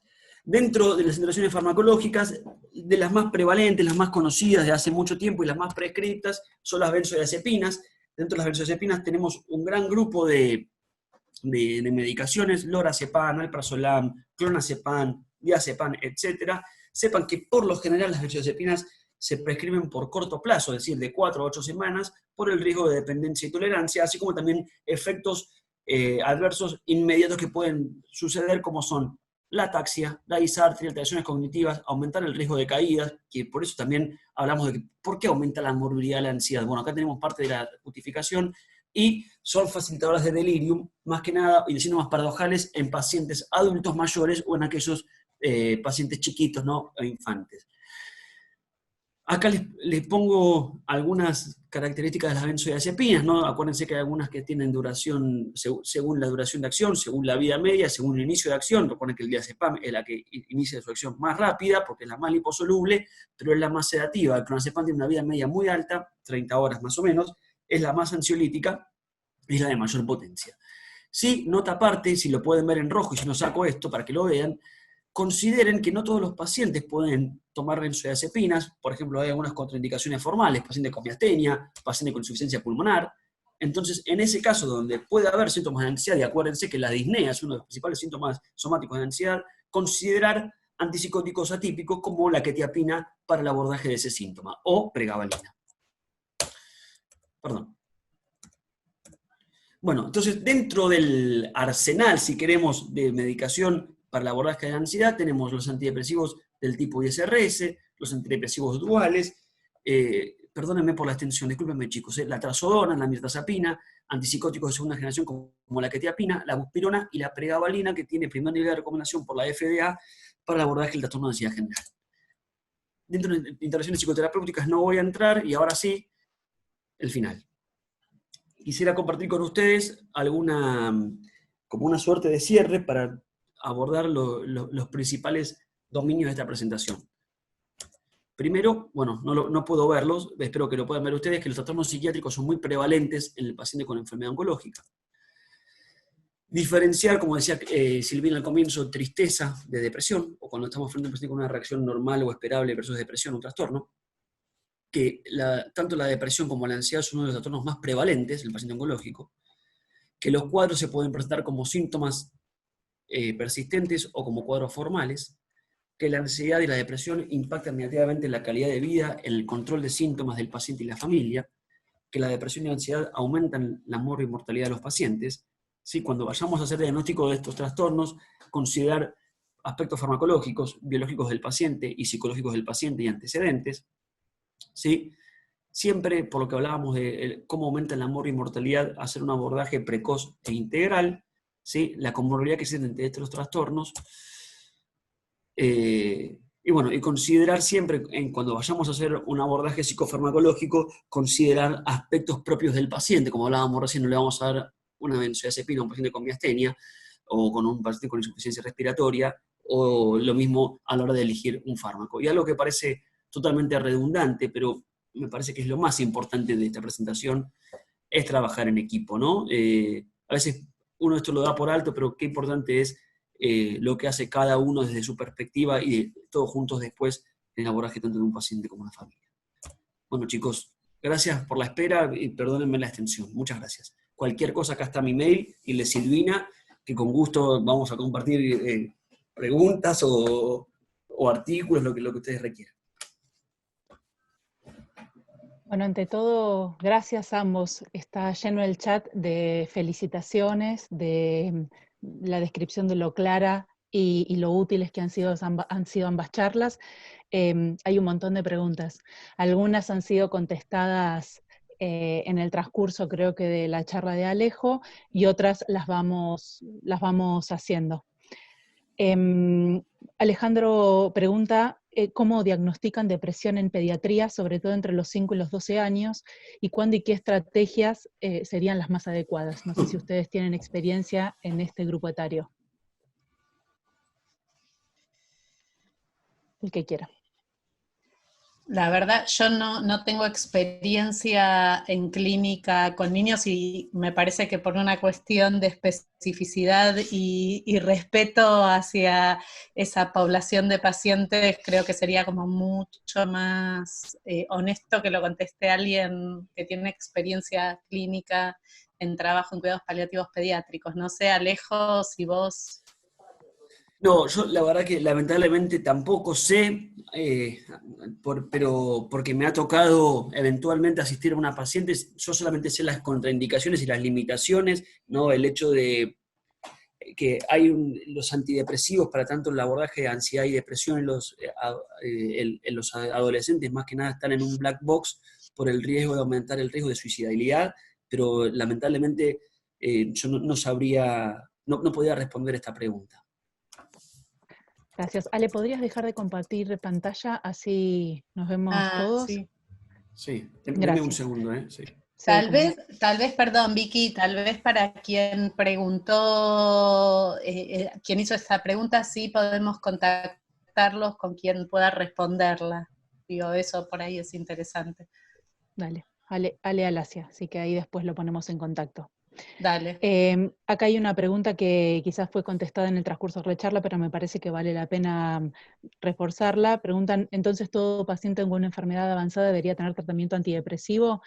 Queda claro, me parece a mí, ¿no? Que si bien es una enfermedad es un trastorno prevalente, no todos los pacientes sistemáticamente, o sea, como dijo Alejo al final, hay que individualizarlo y evaluarlo en cada caso, ¿no es así? Sí, me parece una muy buena pregunta. Es una pregunta que yo también me pregunté en algún momento. También pensemos que si nosotros tenemos un paciente sin depresión, medicarlo con un antidepresivo, no solamente no vamos a ver ningún efecto, sino que le vamos a generar un efecto adverso. Sí, quizás retomo la pregunta y digo, sí, un paciente que tiene depresión sí merece y sí debe ser seguido y tratado, ¿no? Y si se considera que la depresión es de moderada a severa, sí deberíamos medicarlo. Claro. Es interesante la pregunta porque nosotros hicimos hincapié todo el tiempo en la población de pacientes que están subdiagnosticados y subtratados, pero también hay una realidad por la dificultad del diagnóstico diferencial, que hay pacientes que están sobrediagnosticados, digo. Bien, es interesante, digo, me parece que va al punto de dificultad diagnóstica. Uh-huh. Sí, hay una pregunta dirigida a algo que vos mencionaste de Rosa, que pregunta acerca de a qué te referías cuando hablabas de afectividad positiva o negativa. Sí, en realidad yo intenté armar como vectores un poco más descriptivos en relación a eso, y a lo que estaba refiriéndome era a una hipertimia displacentera con un contenido claramente desesperanzador en el contenido de las ideas. Digo, poder diferenciarlo en positivo y negativo tenía que ver más con una cuestión descriptiva. En realidad lo que estábamos intentando introducir era la variable de la hipertimia displacentera. Perfecto. Perdón, voy medio rapidito porque para que puedan entrar la mayor cantidad de preguntas. Está perfecto, venís bárbaro. Alejo, me parece que esto va más para vos. Preguntan cómo tratarías las manifestaciones psiquiátricas en el contexto de pacientes con cáncer y el uso de corticoides, ¿no? Asociado. Qué buena pregunta. Incluso después yo les digo cómo lo trataría yo y después le comparto a quien lo preguntó un artículo que explica eso. Recordemos que los corticoides son una de las medicaciones que más se asocian a producir síntomas neuropsiquiátricos de todos los dominios, síntomas de ansiedad, síntomas afectivos, síntomas psicóticos, síntomas de la fobia maníaca. Conforme el perfil sintomático que tenga el paciente, uno intervendrá. Por lo general, siempre es de buena práctica disminuir el corticoide. Por lo general, lo más descrito es lo que pasa con lo mal llamado psicosis por corticoide, en el cual ahí, conforme uno va disminuyendo el corticoide, trata con antipsicótico. En caso de las depresiones en relación al uso de corticoides, estas suelen remitir cuando pasa el efecto neurotóxico del corticoide y cuando se suspende el corticoide. ¿Sí? O sea, como primera intervención, disminuir el corticoide hasta sacarlo si es que se puede, ¿no? Perfecto. Ale pregunta si puede haber sufrimiento existencial sin depresión o ansiedad. Uh-huh. Excelente, sí, la había leído hace un rato y me quedé pensando eso, y por supuesto puede haber sufrido. Bueno, Ale, ¿por qué haces esto? Nos estás invitando a entrar en un terreno donde tendríamos que definir, al debate. Sí, no, tendríamos que primero definir a qué nos estamos refiriendo con sufrimiento existencial, que es una entidad mucho más amplia que depresión y ansiedad. Nosotros habíamos planteado en el inicio que la depresión y ansiedad podían ser una de las formas de manifestación del sufrimiento existencial, no la única. En general el sufrimiento existencial es un sufrimiento mudo, de difícil asidero, digo, es difícil decir cuando alguien está con sufrimiento existencial, pero sí puede haber sufrimiento existencial aún sin depresión y ansiedad. Lo que tenemos que tener en cuenta para el diagnóstico del sufrimiento existencial son 3 ejes básicos, que son la amenaza, la impotencia y el vacío de sentido. Digo, con esa tríada básica creo que podemos definir sufrimiento existencial, y eso excede a la depresión y ansiedad, por supuesto. Impecable. Ahí hay varias preguntas acerca de la utilización de escalas para el diagnóstico diferencial, pero Alejo manifestó que, bueno, que pueden escribirles para que puedan ustedes, poder facilitarlas. Y están las charlas. Perdón, Sí. desde ya que tomo un poco la pregunta de Alejandro, que me quedé pensando. Yo creería que es prácticamente hablar de sufrimiento existencial sin depresión, o sea, o al menos sin alguno de los síntomas de depresión. Quien tiene sufrimiento existencial y no está triste, o no tiene anedonia, o no tiene ideas de muerte, prácticamente, o sea, sería como una suerte de sufrimiento racional, ¿no? Donde no hay un componente afectivo, motivo por el cual yo creería que no puede ser. Por otro lado, sí, hay varias escalas, algunas están validadas en la enfermedad oncológica. Desde ya, esto para quien preguntó, uno toma las escalas con la cual más cómodo se siente, ¿no? Hay muchas, desde ya yo tengo varias que les puedo compartir, pero si quieren, una es la escala Hatch, otra es la escala Hamilton, la escala de Beck, la escala Jung, la escala Mathers, pero desde ya yo las tengo y se las paso después con gusto. Impecable. Acá hacen una pregunta acerca de cómo la dificultad a veces que se presenta cuando un paciente tiene un trastorno depresivo mayor y los familiares lo minimizan, ¿no? Y piensan que está llamando la atención. O sea, cómo abordar a estos familiares y poder explicarles que, bueno, que lo que está teniendo es un trastorno y no una mera manera de manipularlos frente a la situación que están atravesando. ¿La respondés vos, Silvi, o querés que la responda yo? Dale, avanzá y bueno, después cualquier cosa tomo. De vuelta, creo que es un poco lo que hablábamos al comienzo. Creo que muchas veces la ignorancia es el campo más fértil para que se construyan cualquier tipo de creencias. Si uno le puede explicar al familiar o a la red de contención que el paciente no es un simulador, sino que es esperable que tenga reacciones afectivas, anímicas, en relación a la enfermedad, que no es que el señor está en la cama porque es vago, o que no come porque quiere bajar de peso para el verano, sino que son alteraciones, que es una enfermedad más. Me parece que de vuelta la psicoeducación es una herramienta muy poderosa, y más aún si uno le explica a la familia que la depresión, como decíamos en toda esta presentación, impacta en la morbilidad y en la mortalidad, creo que eso va a influir en la concepción que tenga la familia en relación al trastorno mental primario. Agrego otra cosa más y termino, prometo. Ojo, que muchas veces hay otras enfermedades psiquiátricas que quizás sean el proyecto para futuras presentaciones, en la cual sí la manipulación termina siendo una estrategia de afrontamiento disfuncional en una enfermedad. Hablo de trastorno de personalidad. Agrego una cosita más, y si vos me dejás, Vicky, después hago un poquito de trampa por una pregunta que acabo de ver que apareció al final. Digo, volviendo un poco a que esto es un curso introductorio también hacia los trastornos psiquiátricos y los cuidados paliativos, me parece que vale, a la luz de esta pregunta que traían, vale la pena recordar algunas cuestiones básicas que nosotros manejamos en cuidados paliativos.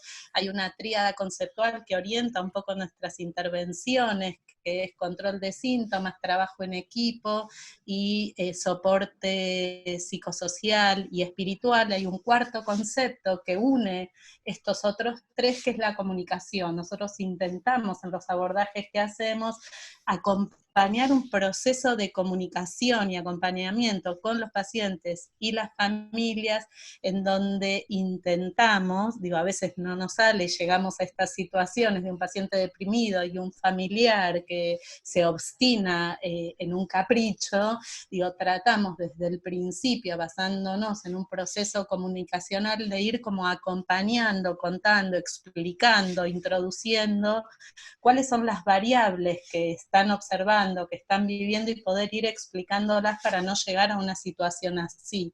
En general, cuando un familiar plantea que un trastorno depresivo es un capricho o una posición particular del paciente, en realidad no lo entendemos como una falta de comprensión o de entendimiento, sino todo lo contrario, como un exceso de comprensión de lo que está pasando. Digo, es más fácil pensar que un familiar está encaprichado en no querer hacer algo que pensar que un familiar no está haciendo algo porque no puede, porque no quiere o porque se está muriendo y la vida le terminó tal vez un poco antes.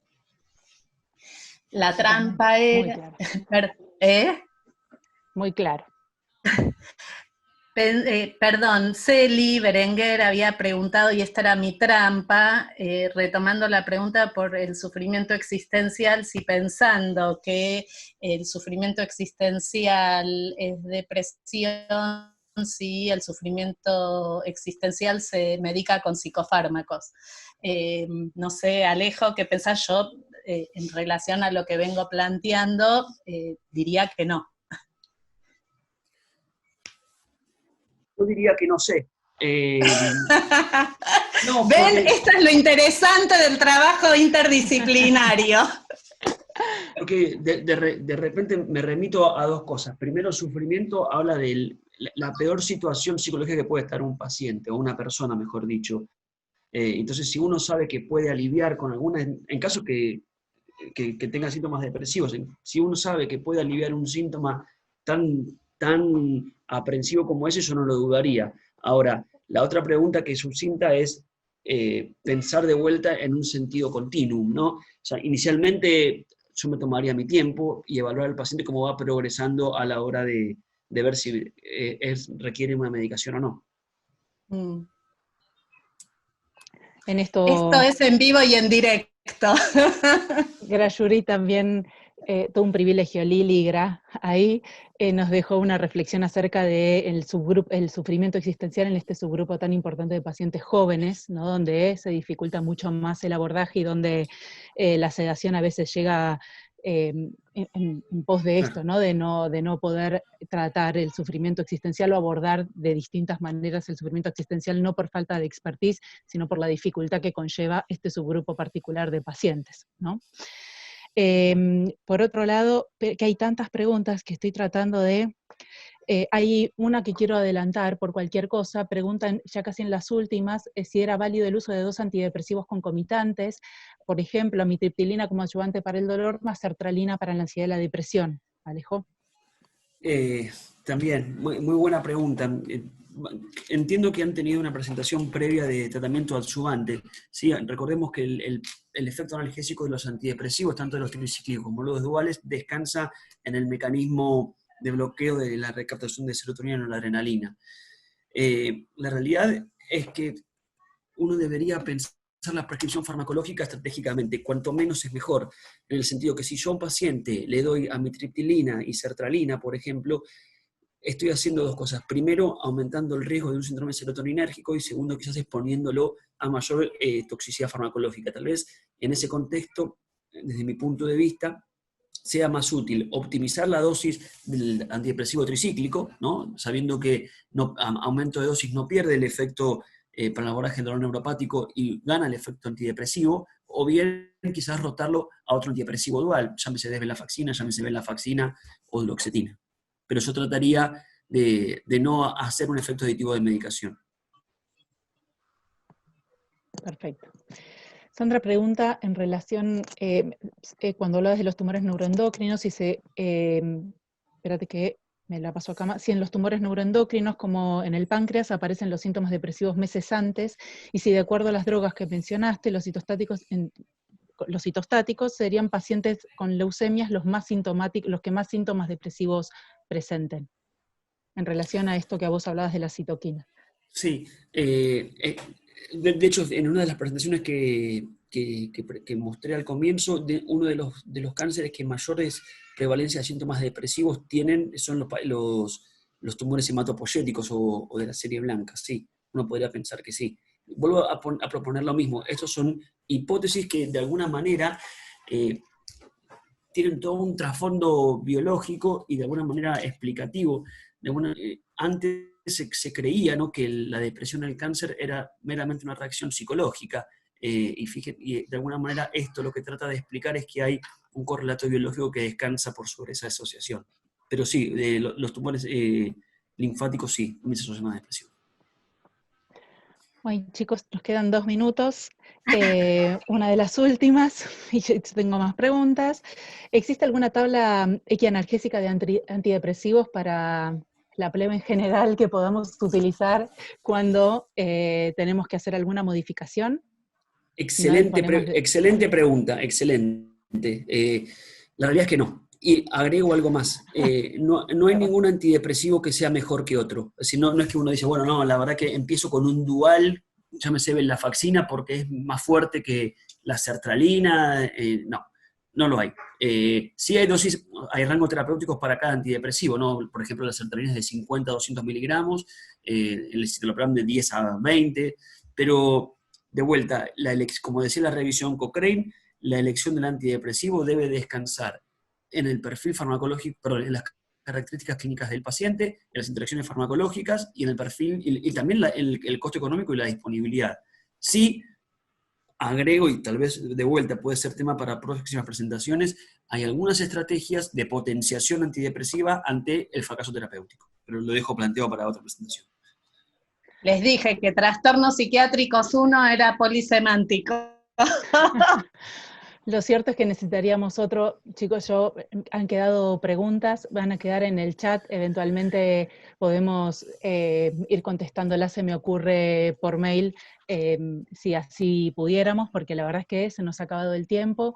Ante todo agradecerles, nosotros los formados en la clínica o en la medicina general, o en especialidades que no están relacionadas con la salud mental, todos estos temas realmente son muy complejos, hemos ido aprendiendo en la medida que hemos ido transitando el trabajo en equipo, con lo cual poder adquirir estrategias cuando uno está solo para poder al menos identificarlas de la manera tan clara como lo han manifestado ustedes, ¿no? Este cierre que ha hecho Alejo como muy claro, muchas veces nosotros necesitamos estas cosas más de flujogramas, ¿no?, que nos ayudan a verlo con más claridad, nos dan herramientas para identificarlas si no tenemos un equipo de soporte, al menos para empezar a abordarlas o para dar cuenta de que, estas son entidades que sin lugar a dudas tenemos que dejarlas de tener miedo primero y animarnos a abordarlas.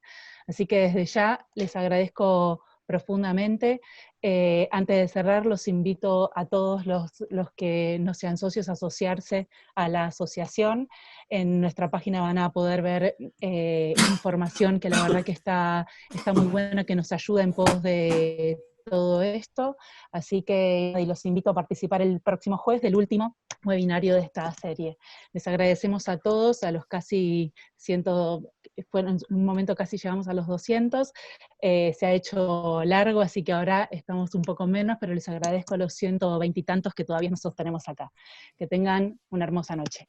Gracias. Gracias, hasta luego. Alejo. Gracias. Gracias. Gracias a todos. Muchas gracias a todos.